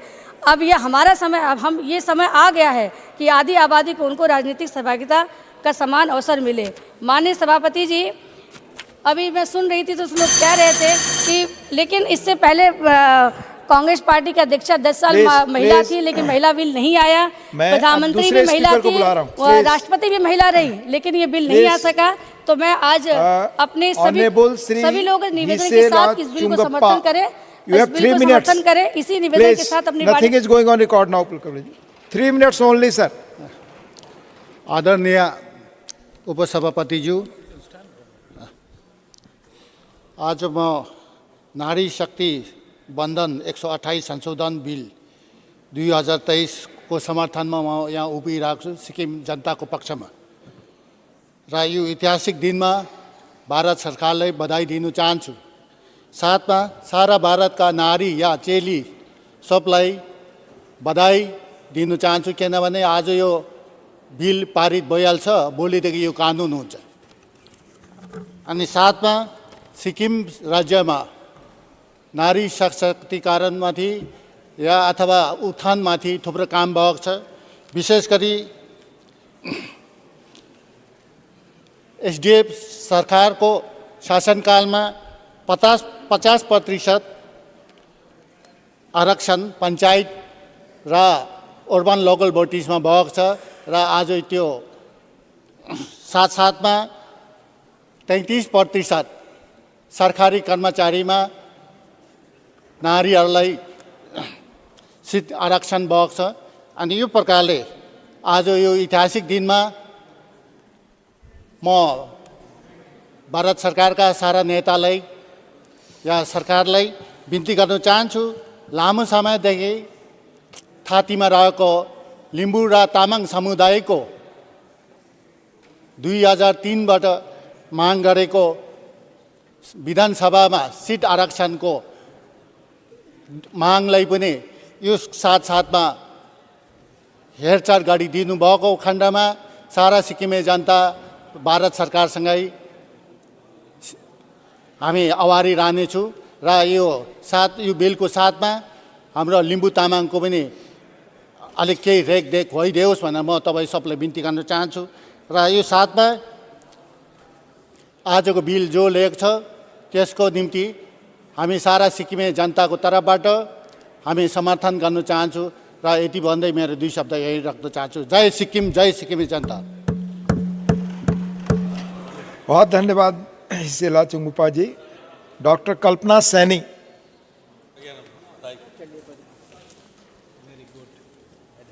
मैं आज लोकतंत्र के नए घर, जिसमें आत्मा वही पुरानी है, मैं नारी शक्ति वंदन बिल के समर्थन के लिए खड़ी हुई हूँ। आदरणीय उपसभापति जी, मैं हृदय से आपका आभार व्यक्त करती हूँ कि मुझे इस महत्वपूर्ण बिल पर, जो स्वर्णिम इतिहास का हिस्सा बनेगा, बोलने का अवसर दिया। बहुत बहुत धन्यवाद। मुझे नहीं लगता कि इस पर किसी भी सदस्य का विरोध होना चाहिए। ये हो सकता है और हुआ भी है कि विभिन्न दलों ने इसमें अपना क्रेडिट लेने का प्रयास किया है। मैं अपनी बात को, चूँकि मेरे पास सीमित समय है, मैं बहुत संक्षिप्त में कहने का प्रयास करूंगी। जब सत्ता थी, अंतिम छोर पर बैठी भारत की उस संघर्षशील नारी के लिए दूरगामी नीतियां बना करके प्रयास नहीं किए गए और न ही अपने भारत की इस आधी आबादी को संरक्षण देना चाहा। और तो और मेरे देश की गौरवशाली महिलाओं के इतिहास की भी चर्चा नहीं। मैं धन्यवाद देती हूँ आदरणीय प्रधानमंत्री नरेंद्र मोदी जी को, अपने लोकप्रिय यशस्वी प्रधानमंत्री जी को, जिन्होंने न सिर्फ महिलाओं के लिए सोचा बल्कि अपनी सरकार की दूरगामी नीतियों के द्वारा उन्होंने उस महिला के जीवन में आमूलचूल परिवर्तन किया। मुझे याद है कि गुजरात के मुख्यमंत्री रहते हुए आदरणीय प्रधानमंत्री नरेंद्र मोदी जी ने जिस तरह से घर घर जाकर छोटी बच्चों के स्कूल में दाखिले का अभियान चलाया, वो इस तरह की हर छोटी शुरुआत से लेकर जीवन को बदलते हुए नारी के आज वो इस विधेयक तक आ पहुँचे हैं। मैं उनका हार्दिक अभिनंदन करती हूँ, उन्हें धन्यवाद देना चाहती हूँ।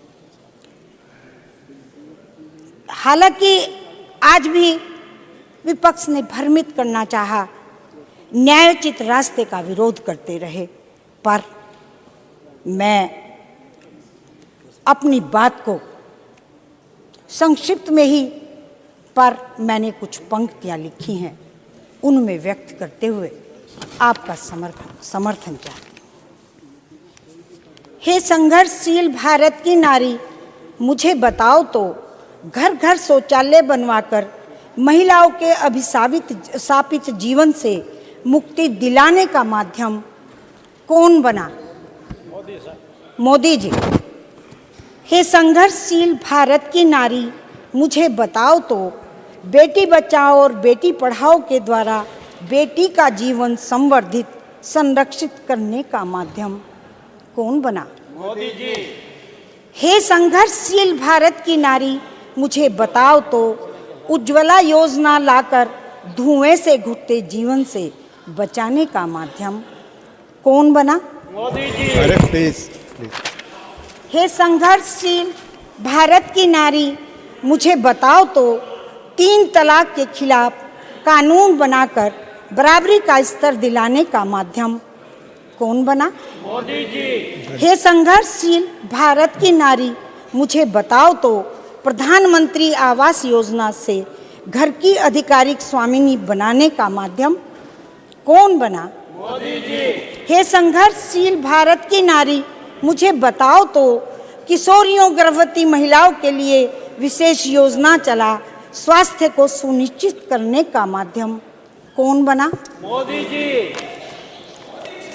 हे संघर्षशील भारत की नारी, मुझे बताओ तो कोसों पैदल चलकर भी प्यासे जीवन से बचने का हर नल में जल, जल जीवन मिशन द्वारा मजबूर होने से बचाने का माध्यम कौन बना?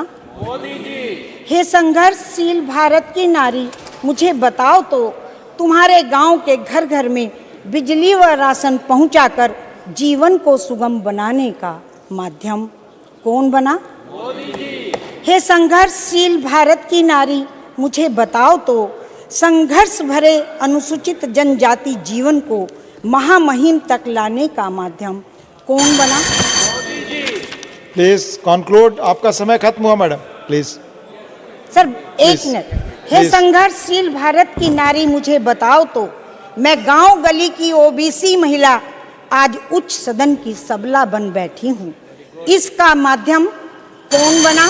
प्लीज प्लीज खत्म हे करें। संघर्षशील भारत की नारी, मुझे मैं बताओ दूसरे तो स्पीकर को बुलाऊंगा मैडम, प्लीज। आज महिला आरक्षण बिल से राजनीतिक अधिकार सुरक्षित होंगे, इसका माध्यम कौन बना? Please please conclude. इसके साथ ही मैं धन्यवाद देते हुए अपनी वाणी को विराम देती हूं और इस बिल का समर्थन करती हूं।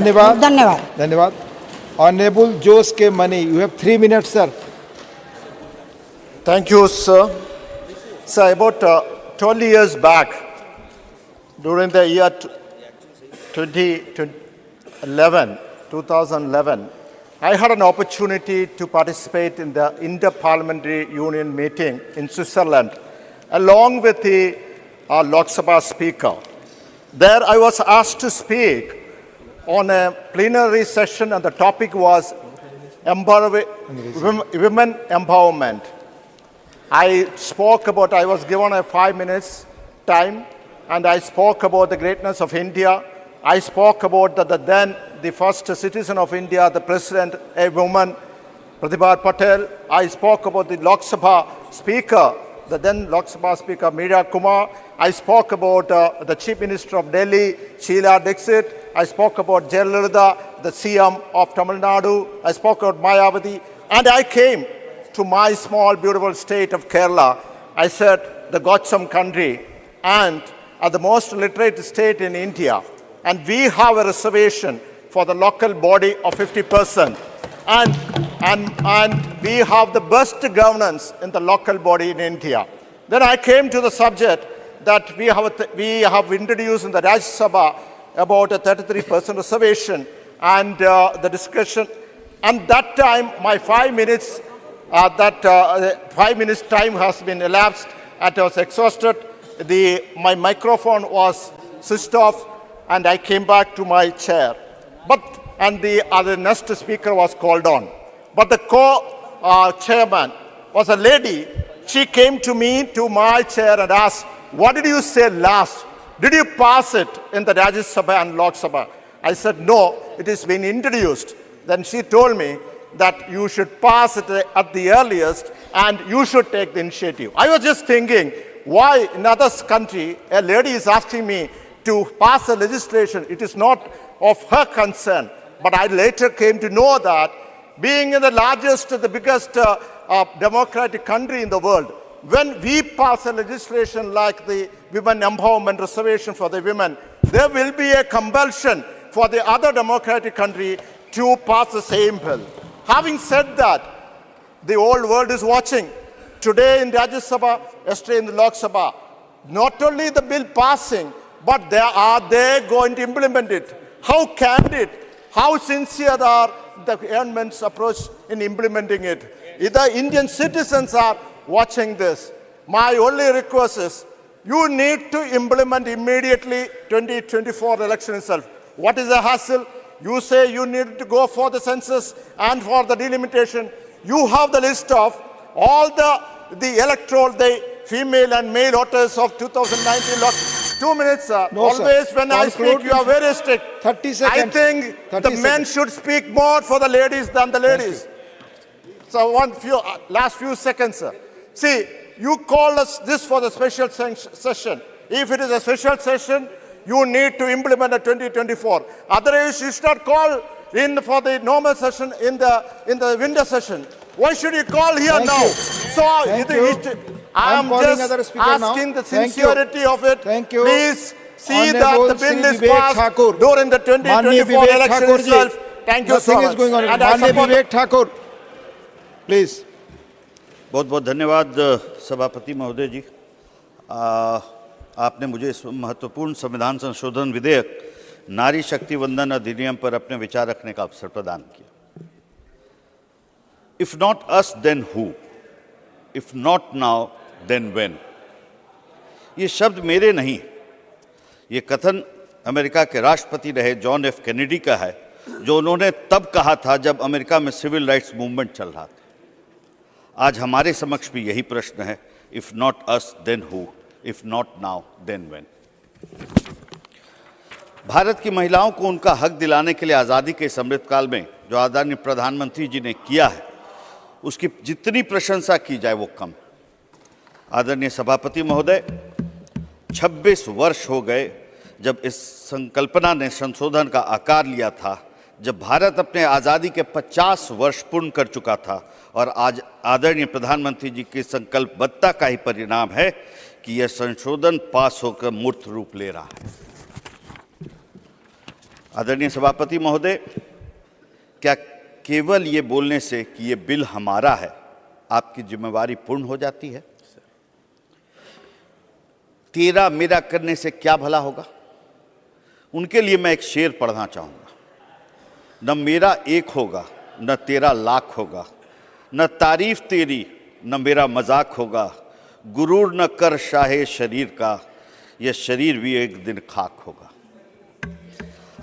आदरणीय सोनिया जी की कल की लोकसभा के बहस में एक और बात कही जिससे मैं असहमति व्यक्त करता हूं। कल लोकसभा में उन्होंने महिलाओं के संदर्भ में यह कहा कि धुएं से भरी रसोई से लेकर स्टेडियम की जगमगाती रोशनी तक स्त्री का सफर बहुत लंबा है। यह आपकी सरकारों में जरूर हुआ करता था जब स्त्री की रसोइयों से धुआं उठता था, आज उसकी रसोई उज्ज्वला से उज्जवल। यह हमारे लिए गर्व की बात है कि जहां अमेरिका जैसे राष्ट्र को महिलाओं को वोटिंग राइट देने में 120 वर्ष लग गए, वहां भारत की संविधान सभा ने महिलाओं को शुरुआत से समान मताधिकार दिया। क्या इसके बाद हमारी जिम्मेवारी पूरी हो जाती है? क्या हम आश्वस्त हो चुके हैं कि हमने महिलाओं को उनके अधिकार दे दिए हैं? नहीं, सितारों के आगे जहां और भी। सभापति महोदय, इस बिल का भी एक जीवन है, आयु 26 साल, और इस जीवन में इस बिल ने काफी उतार चढ़ाव, धोखा, पॉसिबल टू इम्पॉसिबल जैसा ही इसका जीवन रहा है।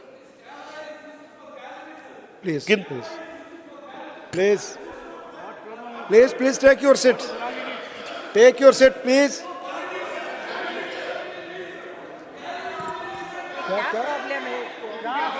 Please. Please take your seat. Please take your seat. आप बोलो। और इस जीवन में इस बिल ने काफी उतार चढ़ाव, धोखा, पॉसिबल टू इम्पॉसिबल जैसा ही जीवन रहा, किंतु आज इसके 26 साल के तप का फलीभूत होने का ऐतिहासिक दिन आज आ गया है। लेकिन इसके अनुभव और त्याग की चर्चा न हो तो चर्चा अधूरी रह जाएगी। आदरणीय सभापति महोदय, ये संशोधन लाना क्यों जरूरी था, इसकी मैं चर्चा करना चाहूंगा। महिलाओं के लिए अक्सर ग्लास सीलिंग की चर्चा होती है। ग्लास सीलिंग अर्थात वो बाधाएं जो दिखाई नहीं देती।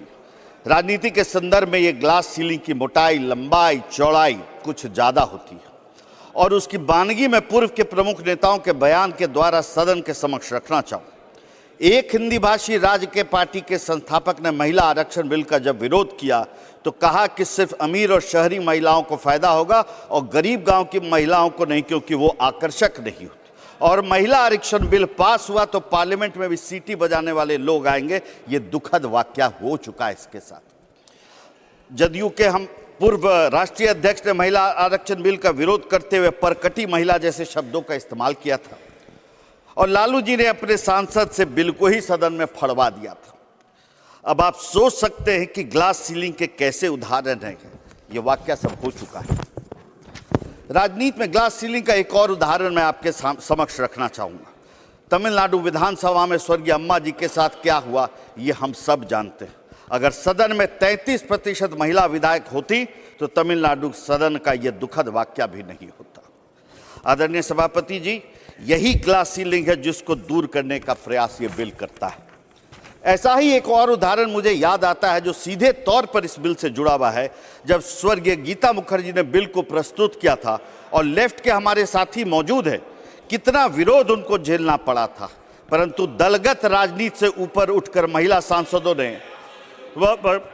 उनका साथ दिया और उसमें सबसे प्रमुख नाम स्वर्गीय सुषमा स्वराज जी का था। उन्होंने कहा था ऑन रिकॉर्ड कि ये बात कि अगर आप रोड पर इस बिल को लेकर संघर्ष करेंगे तो मैं आपके साथ। आप बोले। ये तब होता है जब सदन में महिलाओं का प्रतिनिधित्व बढ़ता है तो उनकी सामूहिक क्षमता भी बढ़ती है। कल लोकसभा की चर्चा में भी और आज सदन में भी चर्चा के दौरान ये बात विपक्ष के साथियों ने रखी कि आप बिल को कब लागू करेंगे, तारीख बताओ, तारीख कब बताओगे। और इसी से मुझे राम मंदिर आंदोलन का दौर याद आता है सभापति महोदय, जब हमसे ये सवाल पूछा जाता था हम पर तंज कसते हुए, राम लल्ला हम आएंगे, मंदिर वहीं बनाएंगे, तारीख नहीं बताएंगे। आज क्या स्थिति है, भव्य राम मंदिर का निर्माण हो रहा है। तो मैं अपने मित्रों को यही बताना चाहूंगा तारीख बताई नहीं, तारीख बनाई जाती है। खत्म कर रहे हैं विवेक जी। विवेक सर जी, मुझे 10 मिनट बोला गया था सर। Please call. आपके मुंह से तो ये बिल्कुल समय ओवर हो गया। मैं दूसरे स्पीकर को बुलाऊंगा। ये शोभा नहीं देता सर। बीच में तो ये स्क्रीन का लफड़ा शुरू हुआ कि जो 2010 में राज्यसभा में महिला आरक्षण का कानून तो पारित कर देते हैं, परंतु लोकसभा में अलायंस के बहुमत होने के बावजूद इसको अटका देते हैं। मैं अब दूसरे स्पीकर को बुला रहा हूँ। Vivek ji please 2 minute sir. No conclude कर रहा हूँ सर। मैं बुला रहा हूँ दूसरे 30 सेकंड्स प्लीज। सर इस महिला सशक्तिकरण की योजना के 9 साल के बेमिसाल में सर एस्पिरेशन बढ़ा, कॉन्फिडेंस बढ़ा और महिलाओं के राष्ट्र निर्माण में अहम भूमिका जो आई है, इसका कई उदाहरण है जिसकी चर्चा भी इस सदन में हो चुकी है। और ये प्रधानमंत्री जी के वुमेन डेवलपमेंट के बजाय वुमेन लेड डेवलपमेंट के स्पष्ट विजन का यह सूचक है। तारीख मांगने वालों को संविधान पढ़ना चाहिए और मेरा यही कहना है कि 7 सिफारिशें। Please speak. Your speech will go on record. सभापति महोदय, nothing is going on record. No, please, Doctor. Thank you, Deputy Chairman, sir. On behalf of my party, Patali Makkal Katchi PMK, I rise to support this bill. Sir, in India, till about 100 years ago, women weren't allowed to go out of the houses. Till about 75 years ago, women weren't allowed to vote. Till about 50 years ago, women weren't allowed to go to colleges. Till about 25 years ago, women weren't allowed to go to work. Today, it has all changed. Women are being empowered, but at a very, very slow pace and in very few numbers.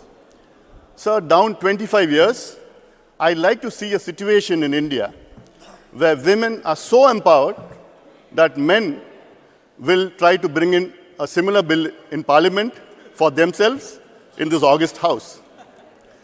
Sir, after the 73rd and the 74th constitutional amendment brought in 1992 and 93, we had the first local body elections in 96.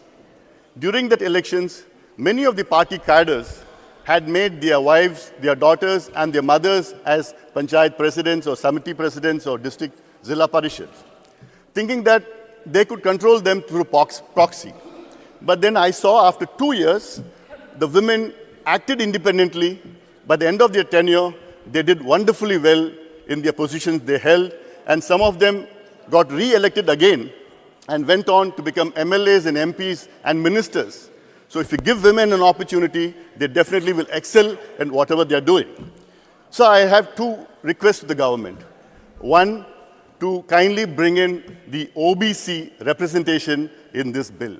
Either today or at least during the winter session, bring in an amendment so that OBC women are equally represented, because they comprise 60% of Indians' population, and without the empowerment of OBC women, India can't develop. Second, sir, we have 3 pillars of democracy: the legislature, the executive, and the judiciary. We have fulfilled the demand of the legislature because we have a reservation for women in the local bodies, and today we're bringing in for MLAs and MPs. I kindly request the government to bring in reservation for women in the executive as well as the judiciary also.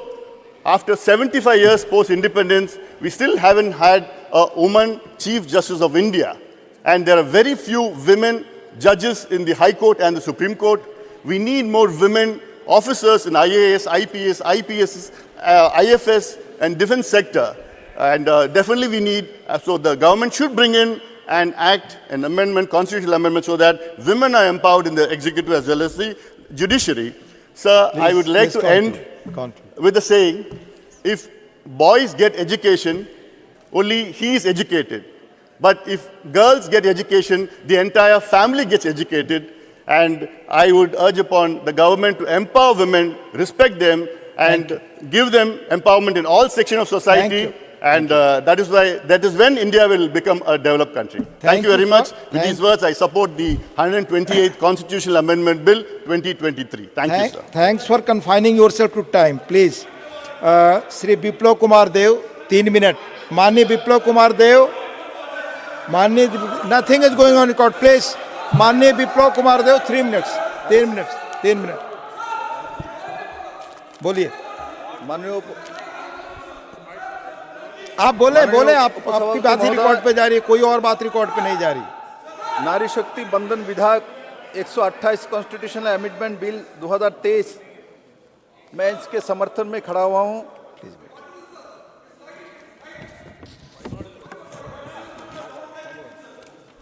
माननीय उपसभापति महोदय,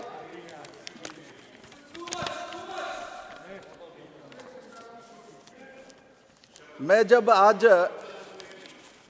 घर से आ रहा था तो मेरे 2-4 मित्र मिले हैं, पुरुष स्वाभाविक होगा, तो मुझको बोल रहा था आप सुना आज बोलने वाले हैं, तो बाद में आपका क्या होगा आप लोगों का। तो मैं तब से सोच रहा हूँ मेरे मित्रों को जाके क्या बताऊं। मैं तो ये सोच रहा हूँ मेरे माँ ऐसा सोच लेती तब विप्लव यहाँ कहाँ पहुँचता। इसलिए मैं माननीय प्रधानमंत्री जी को बहुत बहुत बधाई देता हूं। मैं इस सभागार में देखा हूं सुबह से अपने अपने दल के नेता का नाम सब लोग लेते हैं, हमने किसी ने विरोध नहीं किया। जैसे ही मोदी जी का नाम लेते हैं तो जैसे सांप सूंघ जाता है। देश के प्रधानमंत्री हैं, देश के प्रधानमंत्री हैं। आप सुबह से आप चेयर को एड्रेस करिए शाम प्लीज। तक आप, मैं माना नहीं कर रहा हूं, आप अपने आप इधर बोलिए, नेताओं का नाम लीजिए, आप इधर बोलिए लीजिए। किंतु प्रधानमंत्री का नाम आते ही जैसे आसमान टूट पड़ता है। मैं आज बताता हूं, मैं बताता हूं आपको, सुनने का क्षमता रखिए। हमने छोटे से सुना जो देश में सामाजिक और आर्थिक सुधार हो रहा है। असलियत में देश में आर्थिक और आर्थिक और सामाजिक सुधार किसी ने किया है तो माननीय प्रधानमंत्री नरेंद्र भाई मोदी ने लाया है। सुन लीजिए, सामाजिक सुधार के बाद बहुत लोगों ने बोला है, सामाजिक सुधार के बाद नरेंद्र भाई मोदी बोलता है, करता है। 3 तलाक उन्होंने ही खत्म किया। आर्टिकल 370 अमित भाई शाह जी गृह मंत्री बैठे हैं, माननीय प्रधानमंत्री के नेतृत्व ही सुधार हुआ है। राम मंदिर बन रहे हैं, ये सामाजिक सुधार हुआ है। आज महिला आरक्षण बिल आया है, ये सामाजिक सुधार हो रहा है। अरे मातृशक्ति जब तक नहीं बनेगा 30 तो भारत माता का जय कैसे हो सकता है। 30 seconds Biplab ji please, time constraint. उपसभापति महोदय, प्लीज मैंने ये बात बताना चाहता हूँ विरोधी पक्ष के मेरे कांग्रेस से मित्रों को, हमने कुछ नहीं बोला, मैं बताऊंगा। प्लीज आप इधर चेयर को एड्रेस करिए। जी सुनिए, कपिल सिब्बल जी आए थे, आके 3 मिनट वक्तव्य रखा। उन्होंने बोला ये महिला आरक्षण बिल में कमी है, ये 29 तक भी नहीं कर सकता है, और 29 तक नहीं करेगा तो होम मिनिस्टर और प्राइम मिनिस्टर रिजाइन देगा क्या नहीं। इसका मतलब कांग्रेस ने मान लिया 24 में भारतीय जनता पार्टी और एनडीए को ही रहना। धन्यवाद, धन्यवाद। हमने नहीं बोला, कपिल सिब्बल जी ने बोल के गया। विप्लव जी धन्यवाद। इसलिए आप लोगों ने मान लिया। दूसरे स्पीकर महिला आरक्षण हो, कोई भी बात हो, हम ही के लोगों को करना है। और इसलिए मैं माननीय प्रधानमंत्री को धन्यवाद देता हूं, और साथ ही साथ भारत के सभी महिला को, इस सभागार में जितने भी महिला है सबको भी नमन करता हूं। धन्यवाद। जो आप लोग मेरे जगह भी लेना चाहते हो राज्यसभा में, ले लो, तब भी महिला को आने दो। धन्यवाद। ऑनरेबल श्री रवंग वरान नार जारी, 3 मिनट्स। 3 minute sir. धन्यवाद सर। माननीय उपाध्यक्ष महोदय, मैं संविधान 128 संशोधन विधेयक 2033 पर बोलने की आपके अनुमति के लिए मैं आपका आभारी हूँ। महोदय, मैं इस विधेयक का समर्थन करने के लिए खड़ा हूँ, जो राष्ट्रीय राजधानी क्षेत्र दिल्ली की राज्य विधानसभा सहित लोकसभा और राज्यसभा विधानसभाओं में महिलाओं के लिए कुल सीटों में से 1/3 कोटा प्रदान करने का प्रावधान करता है। विधेयक का इरादा स्पष्ट रूप से महिला सशक्तिकरण के माध्यम से नारी शक्ति को आगे लाकर सबका साथ, सबका विकास, सबका विश्वास, सबका प्रयास की भावना से 2047 तक विकसित भारत हासिल करना है। हालांकि महिला आरक्षण का विधेयक संसद में कई दशकों से लंबित है, और लंबित होने का कारण केवल अपेक्षित संख्या प्राप्त न कर पाना था। मुझे खुशी है कि आज इसे पारित करने के लिए मोदी जी द्वारा इसे संसद में नए सिरे से लाया गया है। मैं इस विधेयक को मंजूरी मिलते ही महिलाओं के लिए राज्यों और राष्ट्रीय स्तर पर नीति निर्माण मंच में जनप्रतिनिधि के रूप में भाग लेने का द्वार खोलेगा। मैं ST/SC समुदाय के लिए भी आरक्षण के प्रावधान पर सहज महसूस करता हूं और इससे दलित समुदाय को महिला सशक्तिकरण का द्वार खोलेगा। मैं यूनाइटेड पीपल्स पार्टी रिबल UPPL के ओर से हार्दिक स्वागत करता हूं और इस विधेयक का तहे दिल से समर्थन करता हूं। माननीय प्रधानमंत्री श्री नरेंद्र मोदी जी को उनके साहसिक कदम के लिए धन्यवाद, जिससे महिला शक्ति मजबूत होगी। मुझे उम्मीद है कि यह विधेयक सर्वसम्मति से पारित हो जाएगा। जैसे कि मोदी जी कह रहे हैं, यही सही समय है। समय मोदी जी का इंतजार कर रहा था और मोदी जी किसी का इंतजार ना करते हुए कर दिखाया। यदि हर राजनीतिक दल सचमुच महिलाओं का सशक्तिकरण चाहते हैं तो महिला आरक्षण विधेयक का मुद्दा एक बार सर्वसम्मति से हल किया जाना चाहिए और पारित किया जाना चाहिए। मैं भारतीय महिलाओं को अभिनंदन देना चाहता हूं। आज नया संसद से नया एक अधिकार मिलने जा रहा है माननीय प्रधानमंत्री नरेंद्र मोदी जी का नेतृत्व में। धन्यवाद। Thank you. Doctor K. Laxman 3 minute 3 minutes. Deputy Chairman, sir, it is indeed a privilege for me and feel honored to stand in the support of this Women's Reservation Bill, which is supposed to be an historical bill which can be written in golden letters of Indian annals. At the outset, I would like to thank our beloved Prime Minister, Sri Narendra Modi ji, for bringing out such an important bill for women reservations. नव भारत के निर्माण के लिए नया संसद का भवन के अंदर एक महत्वपूर्ण और ऐतिहासिक पहला बिल लाया गया। ये मोदी जी को धन्यवाद। मोदी जी के नेतृत्व में संभव इसीलिए हुआ, कई लोग तो कई साल से प्रयास किया जा रहा पर किसी से मुमकिन नहीं हुआ। मोदी जी से मुमकिन हुआ, इसलिए मोदी जी है तो मुमकिन है। जब मोदी जी सबका साथ सबका नारा लेते हैं तो समाज के भिन्न वर्गों के हित के लिए ये काम करते हैं।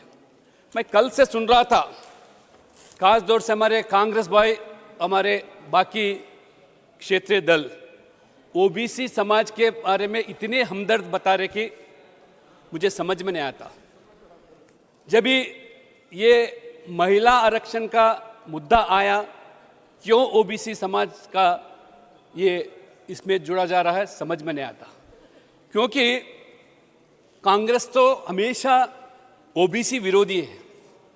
नेहरूजी जमाने से लेकर आज राहुल गांधी तक एक इतिहास के पन्ने में अगर देखेंगे तो पता चलेगा। काका कलेक्टर कमीशन गठित किया नेहरू जी ने, तब से लेकर मंडल कमीशन तक जब जब समय समय पर ओबीसी समाज का आरक्षण का मुद्दा आया, ये कांग्रेस ने हमेशा खिलाफ किया। कम से कम काका कलेक्टर कमीशन को दोनों सदन में चर्चा तक नहीं करते हुए किस तरह तंडे बस्ती में डाल दिया गया, ये कांग्रेस ने। और कांग्रेस ने आज मगरमच्छी के आज आंसू बहते हैं। They are trying to shed crocodile tears towards OBCs. उतना ही नहीं, ये कांग्रेस नेता ने ये मंडल कमीशन सिफारिश के समय में जब सदन में चर्चा हो रहा था, विरोधी दल नेता के नाते राजीव गांधी ने किस तरह ये ओबीसी समाज का आरक्षण को विरोध किया। अरे मंडल कमीशन में तो कम से कम सरकारी नौकरियों में, सरकारी शिक्षा में आरक्षण प्राप्त करने लेके मुद्दा था, उसी के लिए वो माना नहीं था। ये आज राजनीति में आज आरक्षण का अगर कांग्रेस कल से जो चर्चा कर रहा, ये कोई मुमकिन नहीं। इसलिए मैं बोलता हूं, ये कांग्रेस हमेशा ओबीसी समाज को धोखा दिया।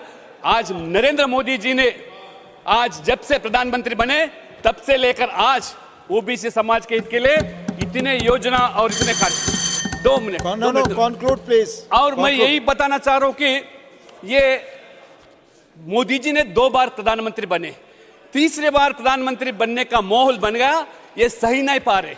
हमेशा मोदी जी के जाति के ऊपर टिप्पणी करना या चाय बेचने वाले बोल के ऐसा टिप्पणी करना, चाय बेचना कोई गना नहीं है, देश को तो नहीं बेचा, चाय बेच के गरीब परिवार से आके ये देश को चलाकर आज विश्व पूरा आज मोदी जी के ओर देखने का आज मोदी ने देखा। और हमारे तेलंगाना से मैं जहाँ आता हूँ, हमारा बीआरएस के नेता बता रहे हैं ये हम ओबीसी के और महिला के बारे में हमदर्द बता रहे, ये तो हमेशा मैं दूसरे तेलंगाना राज्य बनने के बाद एक महिला को भी वो मंत्रिमंडल में शामिल किया, आज बता रहे ये महिलाओं के बारे में आंसू बह रहे हैं। उसी तरह ओबीसी समाज के लिए किस तरह अपमान किया बीआरएस ने आज सदन में। प्लीज माननीय प्रफुल्ल पटेल जी नॉट प्रेजेंट। माननीय श्री महेश जेठमलानी, माननीय Mahesh Jethmalani please.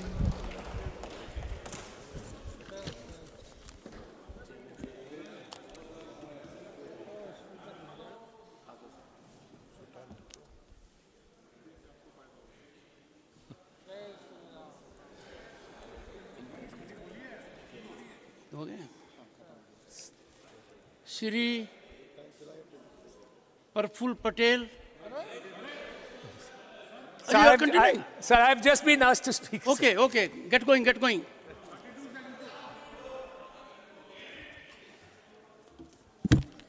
So, how much time do I have, sir? May I ask? How much time do you need? 15 to 20 minutes. How much time do you need? 15 to 20 minutes, sir. All right, you get 5 minutes. Go ahead. So I should have pitched my case higher. Honorable Chairman, with your kind permission, I rise to wholeheartedly support this most significant and path-breaking constitutional amendment, the 128th Amendment Bill 2023, also known as the Nari Shakti Bandhan Adhiniyam. So, our first experience with women's representation in a legislature was in the Constituent Assembly. 15 women members represented us in the Constituent Assembly. Out of them, 10 spoke, and all 10 of them did not pitch for reservation. They did not pitch for reservation, and they said that we want women's representation based on merit. So Hansa Mehta's speech summarizes the expectation of women members. We have never asked for privileges of reserved seats, quotas, or separate electorates. What we have asked for is social justice, economic justice, and political justice. So all members who spoke reposed great faith that men who have fought and struggled for the country's freedom would guarantee the rights and liberties of women. Now, sir, what is the experience up till 2014 when the NDA government first came to power? So a quick look, because questions have been asked, why not 2014? Questions have been asked, why are you unfolding your social welfare program over here? But, sir, a quick look at the objects, only to remind them of their promises in the Constituent Assembly, the hopes of the women in that Constituent Assembly, and the faith they reposed in the men of the future that rule this country. I read paragraph 2 only to remind them of what in their long tenure, including the 10 years of UPA government, they did not do. Government has taken a number of steps to bring Nari Shakti to the forefront through women's empowerment and women-led development, resulting in substantial improvement in financial independence of women and availability of equal access to education and health. Government has also emphasized ease of living, especially for women, through various initiatives, including Ujjwala Yojana, access to toilets under Swachh Bharat Mission, financial inclusion through the Mudra Yojana, etc. However, the empowerment of women will require greater participation of women in the decision-making process as they bring different perspectives and enrich the quality of legislative debates and decision-making. So had they done their job in their tenure, the first 5 years was spent in empowering women through financial inclusion, social justice, and dignity. It did not strike them at all. The shame of open defecation did not strike them at all. It is us who did it in the first tenure. So the next question that is raised is, can this be implemented before 2024? So it can't. That's a given. Unless certain things have to be ignored. Every time there is reservation, and we are now talking about women's reservation, 3 procedures have to be followed. The latest census figures, B, readjustment of boundaries by a delimitation commission, and C, identification and notification of constituencies for the purpose of reservation, in this case women's reservation, by the Election Commission. Now it is possible that even if we could omit the first 2 steps by using the census of 1971, that is the census that prevails today as per the Constitution, that we go for boundaries, territorial boundaries of constituencies as per the census of 1971. In 1971, there were 55 crore people. Today, there are 1.4 billion people. So, you will have to go by a census, which is dated. You have twice the number of seats if you do a fresh census today. Secondly, the procedure of identifying reserved constituencies for women cannot be completed by February, March 2024 because there is a procedure involved. And consider if you want to avoid this procedure. The Election Commission has to follow a particular procedure. First of all, it publishes its proposal. This is even if you want to give up. You want to go by the present census, not wait for the next census. If you want delimitation to be dispensed with by the Delimitation Commission, you still have to go through an Election Commission identification process of reservation seats. Now that requires a procedure. The procedure is, first, publish proposals for constituencies to be reserved for women in the Gazette of India and the official Gazette of the state concerned. Secondly, specify a date on which such proposals will be further considered. And third, consider all objections which may have been received by it. What? I am not yielding, and why are you talking? Sir. Carry on. Sir, consider all objections. Consider all objections which may have been received by it, that is the Election Commission, before the date specified for its consideration, and hold one or more public sittings at such place or places in each state as it thinks fit. This is a mandatory procedure, and it accords to transparency, it accords to justice, it accords to the views of all stakeholders. The Commission also sits as a court when it identifies constituencies for reservation. It sits as a court and can take evidence on oath for determination of reserved constituencies. This procedure is meant to guarantee fairness, transparency, and natural justice to all stakeholders. No member of either house would want to do away with this procedure before constituencies reserved for women are identified.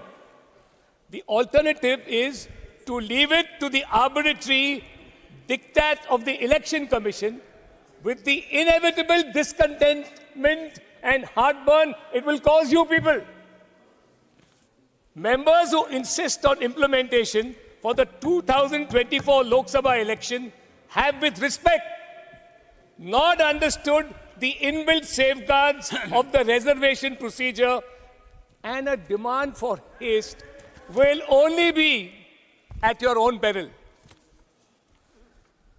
Now, is it possible before 2029 and at the earliest after 2024? Yes. On the other hand, the scheduled 2021 census was postponed due to COVID. It is supposed to commence in the beginning of 2024. There is now digitalization. There is now digitalization of the census procedure. The census can be completed expeditiously and possibly within 2024 itself. Thereafter, the next two steps of delimitation by the Delimitation Commission pursuant to the census and identification of reserved constituencies for women can be completed by 2025. By 2026,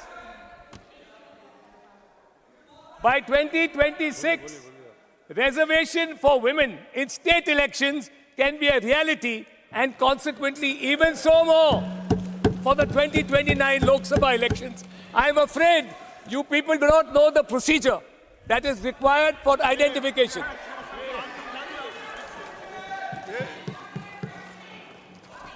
And please do not mix up.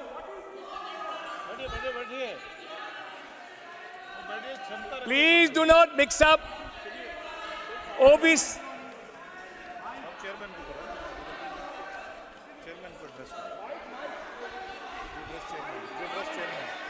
Please conclude now.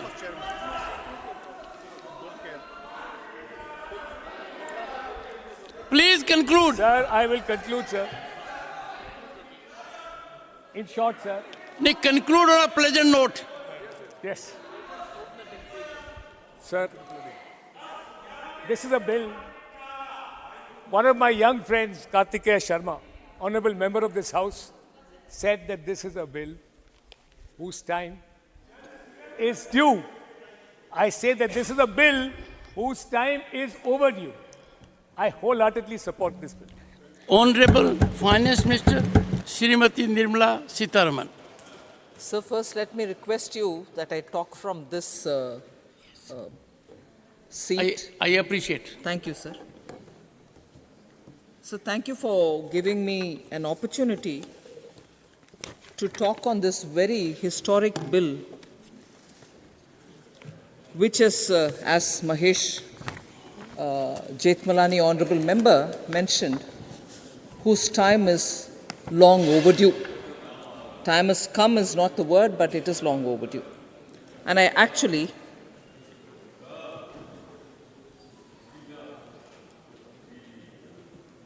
what happened? Oh, okay.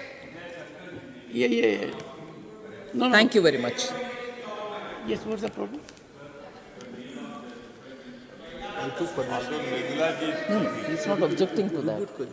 No, he's not. I think certain things have to be over. Thank you very much, Pramod Tiwari ji. Thank you. But it speaks of a high level of attention. That's right. 360 degrees. That's right, sir. But I'm very grateful that you reminded, sir. Sir, I speak in favor, and this is an intervention that you permitted me, I speak in favor of the Nari Shakti Vandan Adhiniyam.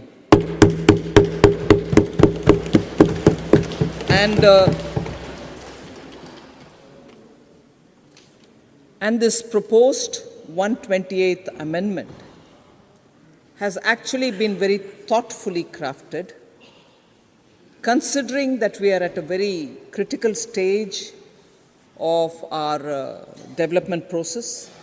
We've seen the success, and I certainly want to credit Shri P.V. Narasimha Rao ji's government for having brought in the 33% reservation in the Panchayat Raj at that time. And as a result, we've seen the groundswell at the Panchayat level, where 33% reservation today by many states has been increased to 50% as well. About 20 states have already brought in 50% reservation, and showing, therefore, the contribution of women at the Panchayat, although it started with 33%, now has gone up to 50%. There are no regrets. Actually, people are very happy that there's actual participatory process which is seen in the ground. And in this context, I remember one of the earliest steps that as Chief Minister, Honorable Prime Minister in Gujarat had taken up was also to encourage 50% and also unanimous elections. He would incentivize so that it should be non-partisan and that it should be with a common call taken by the Panchayat. So innovative ways of wanting people's participation has been always attempted to. So this one is long overdue because it partly also answers a lot of members who have been saying from the morning, why did it take 9 long years for you to bring the bill now? I would like to respond, and equally as I'm going down talking about this bill, it is important, sir, that we build consensus and also show that we are committed for the economic, social empowerment of women as well. We've heard several members today speaking about how since 2014, there have been very sincere ground level attempts to provide house, provide drinking water, provide smoke-free kitchen, provide dignity, which was a word used by Mahesh Jethmalani just before me, about providing toilets and so on. So these are also the fundamental bricks which build on empowering women. So social empowerment, economic empowerment, I'll go into a bit of detail a bit later. So what this proposed bill provides for is reservation of seats for women in the House of the People, in Lok Sabha. I've heard some members talk about reservation also should be brought in for the upper house. With the indirect election process and the way in which preference is shown in the voting, it's just not going to be possible to do any reservation. Let us keep that outside of this discussion, although it's well-meant, the well-meaning suggestion has come in, but that's not going to be workable if it is not a direct election. So this bill actually provides, therefore, for reservation of seats for women in the House of the People, Lok Sabha, and also in the legislative assemblies of every state, and also in the National Capital Territory of Delhi. It proposes, sir, again, people have picked up on this word, but I reiterate it. It proposes that as nearly as maybe 1/3 seats shall be reserved for women. So that's the first two salient feature of this bill. So what it would do is to bring in a new Article 330A, which is intended for reservation of seats for women in the Lok Sabha. Second, it also brings in a new Article 332A, which proposes reservation of seats for women in the State Legislative Assembly. Another, which is an existing article, which is 239AA, is proposed to be amended for providing reservation for Legislative Assembly of National Capital Territory of Delhi. So all these three are happening. It also then intends that there shall be a reservation for women belonging to scheduled castes, scheduled tribes, in respect of the seats reserved for scheduled castes and scheduled tribes. So consequential amendments, sir, over and above all this, will also be made to the relevant acts for Puducherry and for J&K. Now, we come to the point on which, again, the previous speaker has gone into greater detail with his legal acumen to say how exactly this is going to be implemented. I'll have a minute on that. As far as the implementation of the proposed reservation for women, the new article 334A is inserted into the Constitution. It intends that after the bill is enacted and after the bill comes into operation, and thereafter that, whenever the first census takes place and the relevant figures for that census are published, a fresh delimitation exercise shall be undertaken, and for the purpose of delimitation of seats for providing reservation for women in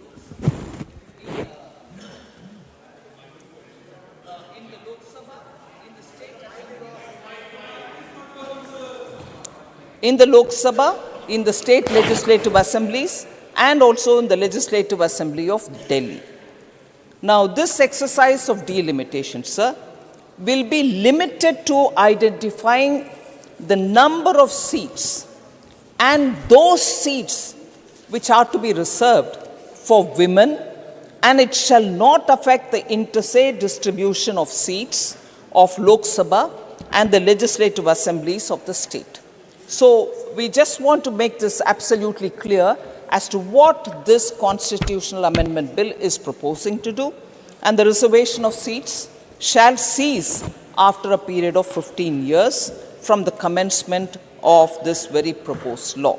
So this is where I think we are coming up with this constitutional amendment. It also sort of very clearly states that this reservation shall not apply until the Lok Sabha or Legislative Assembly of a particular state or the Legislative Assembly of Delhi is dissolved. So that is the main feature of this proposed constitutional amendment. Is this the first time we are talking about this reservation for women? Not at all. There have been 4 genuinely serious attempts to get this bill through, sir.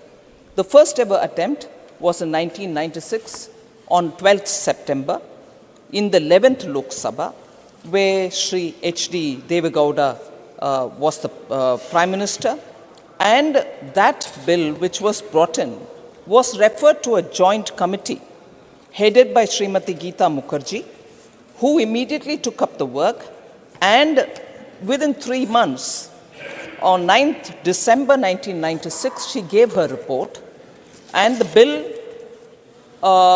remained there for almost a year. But because of the dissolution of the Lok Sabha, the 11th Lok Sabha, on 4th December 1997, this bill also lapsed. This bill, one particular feature which I'd like to highlight is this bill provided for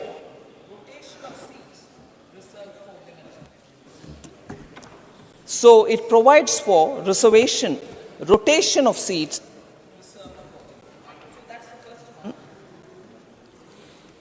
So the next one, second attempt made, was on 14th December 1998 by Sri Atal Bihari Vajpayee's government, 12th Lok Sabha. In this,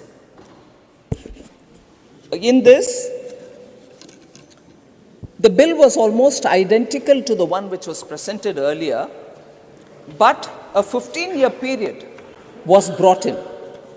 Now, this bill also lapsed due to the dissolution of the 12th Lok Sabha on 26th April 1999. A second attempt was made again by Prime Minister Atal Bihari Vajpayee on 23rd December 1999.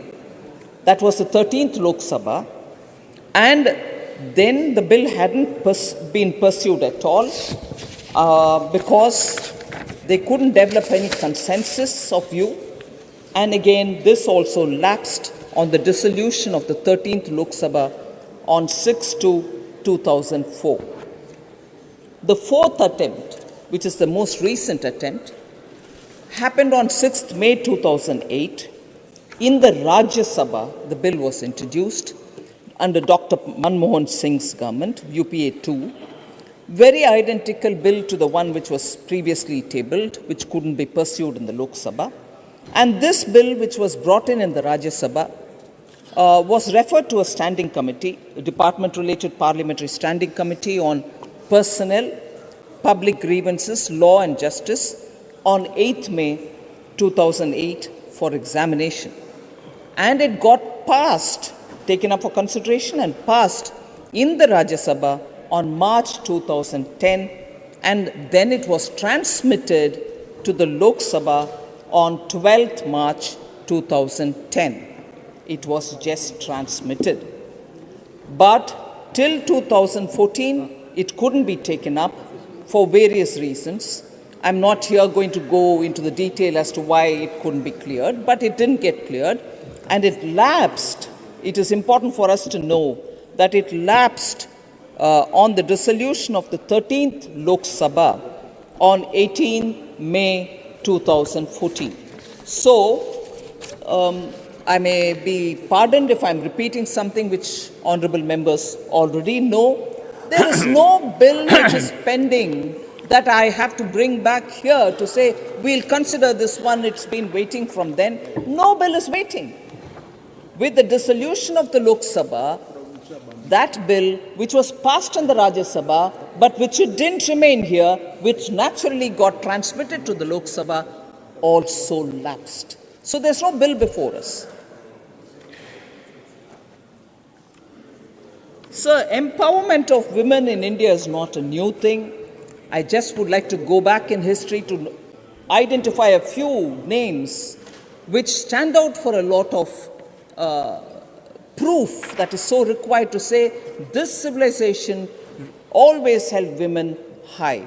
Now, I'm not going into this thing, did we treat them as goddess, give us equality? I've heard a lot of members say with a lot of concern, we don't want to be treated like goddess, treat us equal.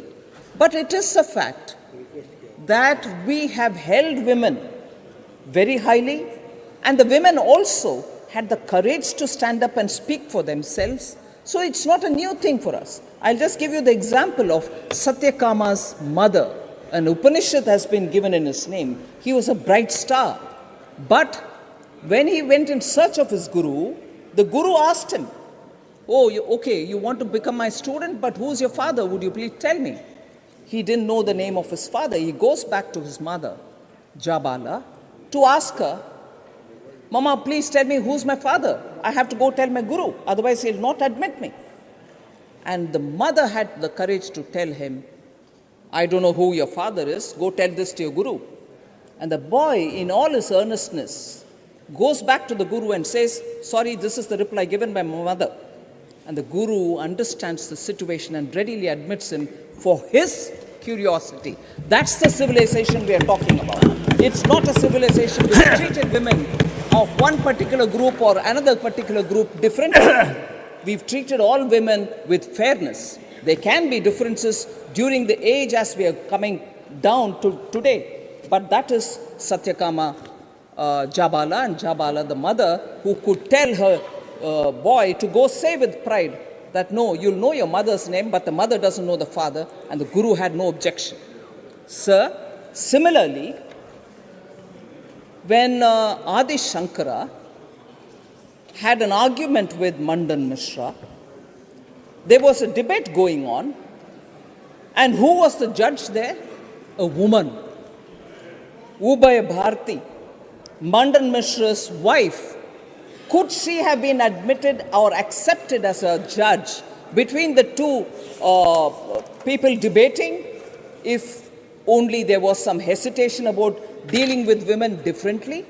They readily accepted her. She had the scholarship is one thing, but to accept a woman to judge between them two as to who is going to be the victor also reflects that men in India, learned or otherwise, did not have a different idea of woman, and that Ubaya Bharti's example tells us that.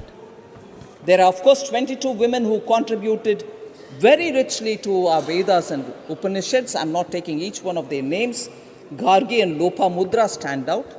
Similarly, I heard members this morning also recall from the south eminent fighters, warriors. I also will name Abhay, who was a great, simple two-line aphorisms from her, always enamors all of us. Karakal Ammayar, who was a great bhakti saint, she's treated as a Nayanmar. So in India, women have had a role in literature, a role in very many different situations. Women warriors, sir. Rani Abbakka, Kitturu Chennamma, Velu Nachiyar, Rani Gendunlu, Lakshmi Segal, and of course Jhansi Ki Rani. All of them, I've just taken a random list. So is their prowess in science. E.K. Janaki Ammal was one of the earliest scientists of India. Asima Chatterjee, Anandiben Joshi, Anna Mani, and Darshan Ranganathan are all women of eminence in science. So we've had this culture of allowing women to do whatever their aspirations lead them to do, and we've respected it. Of course, as they say in Hindi, Vikrutiya have come into the system, we'll have to cleanse that, and efforts are being made. Now in this I want to highlight, sir, that the party that I represent, BJP, has been consistent in its support for women's reservation. BJP held its national convention in 1994 in Vadodara, and there very clearly stated that we stand for reservations of women, reservation for women in the parliament and also in the state assemblies. If that was in 1994, 1998, BJP reiterated its commitment for women's reservation by introducing it in the Lok Sabha, which I just mentioned a while ago under Prime Minister Atal Bihari Vajpayee. In July 2003, BJP held a national executive in Raipur in Chhattisgarh, and there they passed a resolution seeking 1/3 of all Lok Sabha constituencies to be converted for reserving for women. Progressively, that opinion has been refined now that in 2007, in the national executive, it approved 33% reservation for all organizational positions within the party. And in 2008, sir, BJP amended its constitution to provide 33% reservation to women in its cadre posts as well. And let me take this opportunity, sir, in all humility, to thank my party. I am one of the beneficiaries of this reservation for women that I am here today, and I thank my party for having given me that opportunity. So BJP has been consistently supportive of women's reservations, sir. I remember those days were early days for me as a party spokesperson, but the now lapsed bill, which was passed in Rajya Sabha in 2010, late Sri Arun Jaitley supported it passionately in the Rajya Sabha, and it was passed in the Rajya Sabha. Of course, when it transmitted to Lok Sabha, it didn't get through. So BJP has been absolutely steady in its support for women's reservation, and this morning I heard some honorable members also refer to some very picturesque moments when Honorable late Srimati Sushma Swaraj had waited outside the Parliament House, received Brinda Karat, the Honorable former member of the Rajya Sabha, and they both hugged each other in joy that the Rajya Sabha passed the bill and it is now the turn for Lok Sabha. So there was a complete, across party lines, a sense of wanting to achieve this, and today we remember late Sushma Swaraj, and of course even today the activists and also former members of parliament who have all been pursuing this agenda. To further this point, sir, 2014, prior to the Lok Sabha election, BJP's manifesto, the Sankalp Patra, openly said that BJP is in favor of bringing reservation, 33% reservation in parliament and also in the state assemblies. So did 2019 Sankalp Patra. So just as Article 370 has always been in BJP's manifesto, so is women's reservation always been in BJP's election manifestos, be it 2014 and now be it 2019. Sir, Sankalp se Siddhi principle, which Honorable Prime Minister follows very earnestly, is also proven by the fact that everything that which is mentioned in the Sankalp Patra is taken up to the level of achieving, that is, Siddhi tak, Prapt karne tak, we follow it in earnestness. I also heard some members this morning talk about you were paying attention to Article 370, you were paying attention to triple talaq, but you didn't do this women's reservation. I'd like to take this opportunity to say through you, sir, Article 370 has a very big women's component in it. Inter alia, you didn't allow women to hold property in J&K. Is it not important for them to have that honor back? They have, after all, been born there. Well, if they married somebody else from anywhere else, how right is it under Article 370 to deny them ownership of property? Is that not important? Therefore, when we restored the normalcy and also removed Article 370, women, SC, ST, Bakarwals, all of them get their rights. That is why Sankalp se Siddhi principle of Honorable Prime Minister makes complete sense. And between 2014 and today, these are the kind of achievements to empower women which have been happening. Similar is, I heard our Honorable National President, Shri Nadda, speak about triple talaq this morning. He said triple talaq is not in A country, B country, C country, all of which are Muslim-dominated countries. But in India, it took us a whole process of going through the courts and again politically convincing our people and then bringing it in. But Prime Minister Modi did not hesitate. He said if that has got to be done for giving the rights to the Muslim women, we shall do it. So triple talaq also happened. So Nadda ji clearly explained, we don't involve or indulge in appeasement politics. But it is important for us for restoring the rights of women, because in women-related matters, sir, and I can say with complete confidence, in women-related matters, we don't play any politics.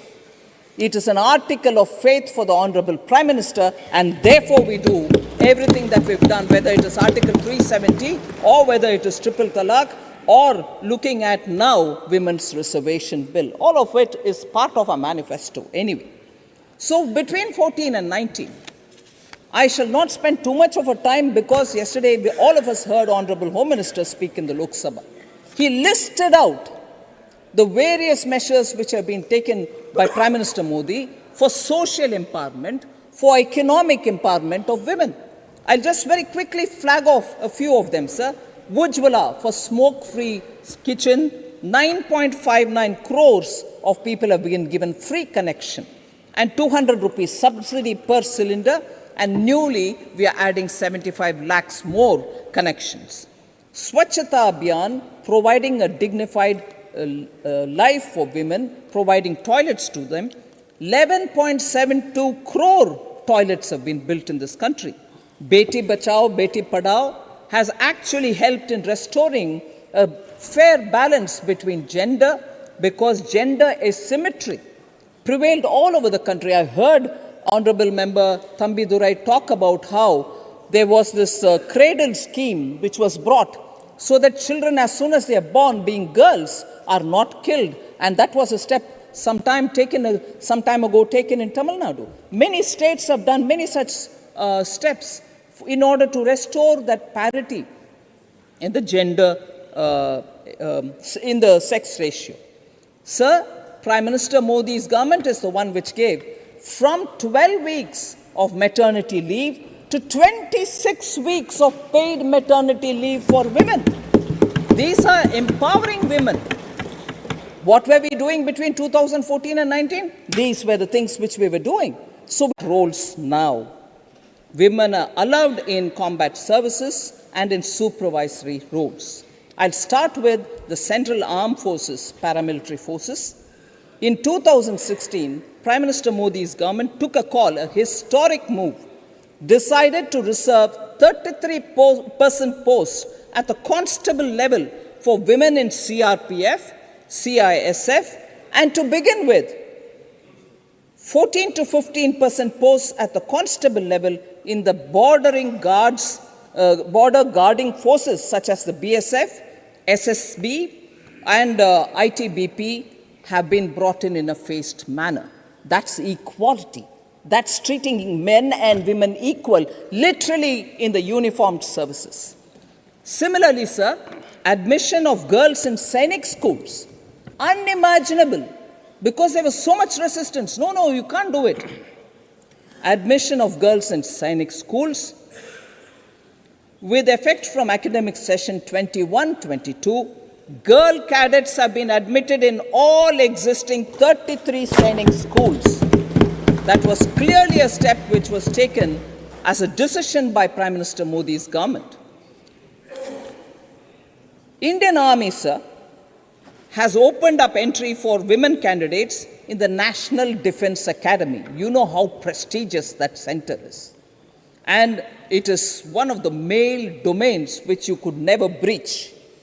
But today it has been opened for female cadets. 19 cadets, including 10 for Indian Army, joining academy every 6 months. Women candidates, women cadets. Sir, permanent commission is also being granted to women officers in the armed forces. You may think that it is only in the armed forces medical corps, or it's in the dental corps, and so on. No. Or it is in the nursing service. No. Over and above that, now women are being given permanent commission in the armed forces as women officers.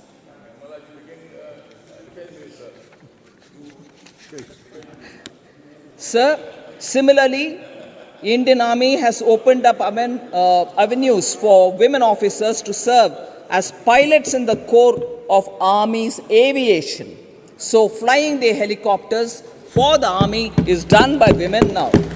Women officers are also being considered for colonel rank and are being given command appointments so they can lead commands. Also, sir, there are other ranks which are also getting into the core of the military police in the Indian Army, which has been introduced from 2019. So is the case with Navy. I wouldn't want to read each one of those steps, but today, whether it's Army, whether it's Navy, or whether it is the Air Force, they are all being treated at equal with men. Agniveer scheme, sir. I was very happy to hear Honorable Member Sumitra Balmik. Is she here now? Yes. She mentioned it, sir. Women are getting recruited as women Agniveers. I was going to mention it, but I was glad to hear it from another member of this House. From the first batch itself, we have women Agniveers. So now, without taking more time on talking about the larger issues, I'll come to responding to some of the members who have raised some issues where I wish to explain. Sir, members Ramnath Thakurji, K.C. Venugopal, Priyanka Chaturvedi ji, Phulo Devi Nettam ji have all raised this issue about, you came to power in 2014, why have you taken 9 years to bring this bill? I think I've explained it, that we've spent a lot of time and attention on delivering on social empowerment and also on economic empowerment. In the meanwhile, you also saw how they have been empowered to get into the armed forces and the central armed paramilitary forces as well. Explanations and details with facts have been given by the Home Minister yesterday in Lok Sabha. Women have become now job creators. 29 crore women have also benefited because of the Mudra scheme, where 70% of all beneficiaries are women. So there are several schemes which has helped women to come up to some level. That's what we've been doing since 2014.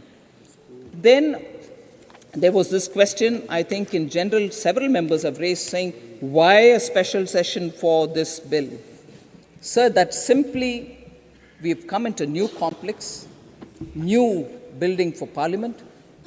new India, we would like this Parliament to deal with one of the best bills that it can deal with, where all of us agreed. And I'm glad to say this. I thank from the bottom of my heart for the consideration that all the parties have shown, irrespective of the little reservations they may have, questions they have in their mind, for extending support for this historic bill and this new building as a first bill.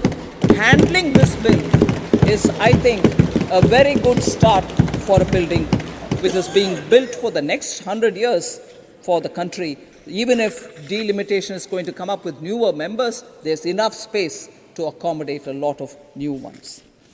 Sir,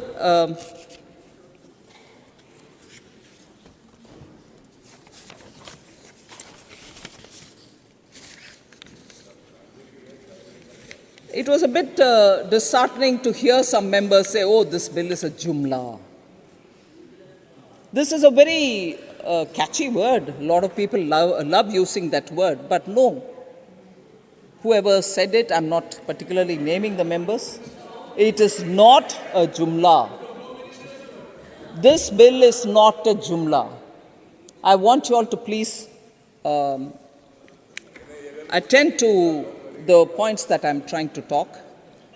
And the context in which the Home Minister said, I think has been well understood, but it's convenient for us to use jumla again, no? So we forget the context in which Honorable Home Minister said it. So the legal process, no, thank you. That was misunderstood, or you're interpreting it differently. I don't want to get into it. Now I'm talking about the Women's Reservation Bill.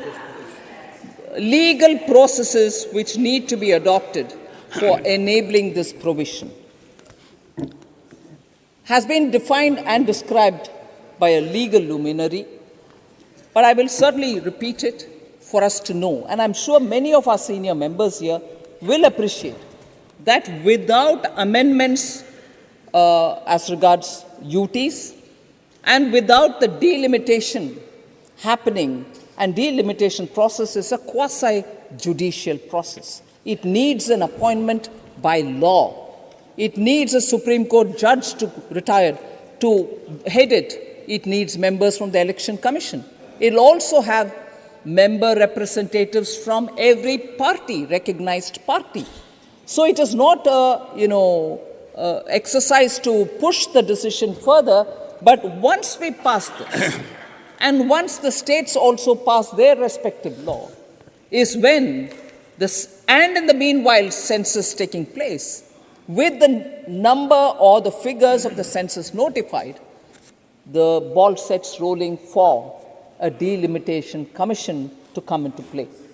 So, unless we do it, and in that, I'll get into the detail why this 2026 stands out for us. Why 2026? Why can't it be earlier? I'll try to explain it as well. It is not something which we have done it. We are carrying a legacy where delimitation dates have been frozen, not once, frozen twice, and for long periods of time. I'll get into that. But with these handicaps or with these realities before us, it shall not be possible to implement it now in 24 itself. Our intention is clear. Clear it all up. And once the census is over and the delimitation sets rolling, you're going to have it the moment it is finished. So, no jumla ma'am, whoever said it, but truly it's going to set that course which was very clearly from a legal side explained. It also says, one of the discussions this morning, sir, saying, why did you have to bring it now? You're going for an election, you're probably worried about the election. No, as I said earlier, it is an article of faith.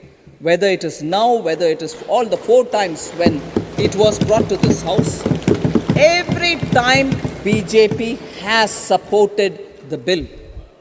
Even that time when it was brought into the Rajya Sabha by Dr. Manmohan Singh, BJP stood out to support the bill. So why would there be any hesitation in our mind? So I just want to be sure that the points that has been raised by some of the members are addressed.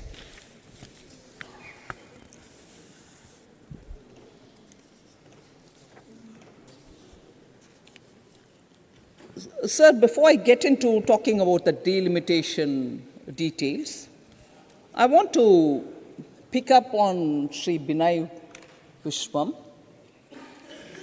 who seems to have forgotten the bill and said many other things about, where are the women? Why did you want to form a separate organization aside from RSS? Why do you need a Sevika Samiti and so on?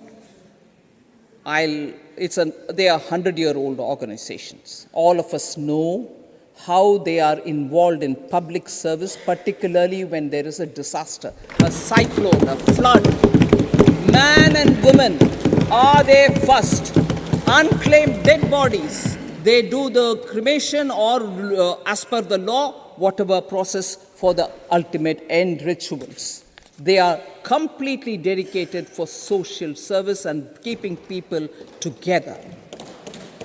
And if that is worrying the honorable member about why the women have not been taken in RSS. Please, honorable member, I have not given you the floor. Please, sit down. No, don't do it. Please. Sir, why should they be a separate organization? Why they cannot be part of RSS and so on? At least there is an organization keeping all the women working together at par. If you don't mind me, sir, and if you'll allow me this little bit of indulgence, and with the honorable member not taking any offense, because he's spoken quite a lot, I'll rather respond with just one fact. Let me ask him, how long did it take for former member Brinda Karat to get into the Communist Politburo? To get into the Politburo, how long did it take for Brinda Karat? Nobody else. It was public debate. It was a public debate to say, Communist Party, you don't have one woman in the Politburo. And it's not as if you don't have women at all. Poor Brinda Karat had to fight away. And now you're talking about RSS and Sevika Samiti? Please.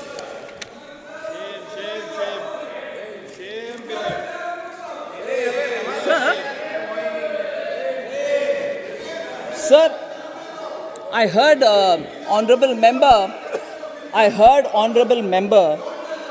Kapil Sibal, sir, talking about Finance Commission cannot allocate resource fairly till the census takes place and so on, and that we are using a old census because I'm talking about, he referred to Finance Commission, I'm also referring to that, but the idea was that the census, old censuses are being used. I just want to tell you, sir, it was Prime Minister Modi who, after forming the government, said 2011 census data was first used for the 15th Finance Commission, whose period is now current, 2020 to 2025. Till before that is prior to that, since the 7th Finance Commission till the 14th Finance Commission, which is before us, before 2014, that is 8th Finance Commission for the finance period 1979-2020, have used the census data of 1971. 71 census has been used till 2014, and Honorable Member Kapil Sibal worries that we're using 71. No, sir. From the 15th Finance Commission, which is holds currency, which runs between 2020 to 2025, 2011 census is already being used. So I'm sorry, I want to just correct that perception of Honorable Member. All the earlier Finance Commissions have used 71 census figures, sir. We have updated it. So I'll just quickly go to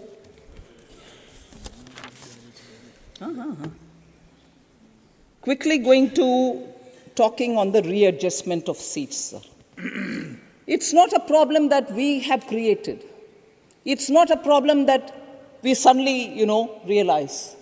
I would like to trace back as to why readjustment of seats has to go through a particular process, and it's not new problem today. I'm not saying it's a problem, but it is a situation which was created long time ago. I'll just tell you that Article 82 provides for readjustment of seats after each census. So as per this article, sir, seats of Lok Sabha allotted to the states, as well as division of each state into territorial constituencies, will be readjusted after each census. It provides restriction that such readjustments shall not affect the representation in Lok Sabha until the dissolution of existing Lok Sabha. Just the core facts before us. In 1976, and this is where I'll draw the attention of the honorable members. In 1976, the 42nd Amendment of the Constitution inserted two provisos to this article. 42nd Amendment inserted two provisos, which are under Article 82 and 173. First proviso provided as to when readjustment shall take effect, and the second proviso provided that readjustment shall not be necessary until a new census is done and its figures are published after the year 2000. In 1976 till 2000, delimitation was kept frozen thanks to the 42nd Amendment. So that during that emergency, the infamous thing which happened, 42nd became a basket case where you put everything, Adobe's list, and passed it all. When the emergency extended period, the Lok Sabha, after completion of 5 years, ran the 6th year and did all this. So the 42nd Amendment froze it till 2000. Thereafter, this freeze till the year 2000 was amended in 2002, the 84th Amendment, and the year 2000 was replaced by the year 2026. So the 2026 is not somewhere coming out of our imagination. The freeze in readjustment of seats has happened in 76 up to 2000.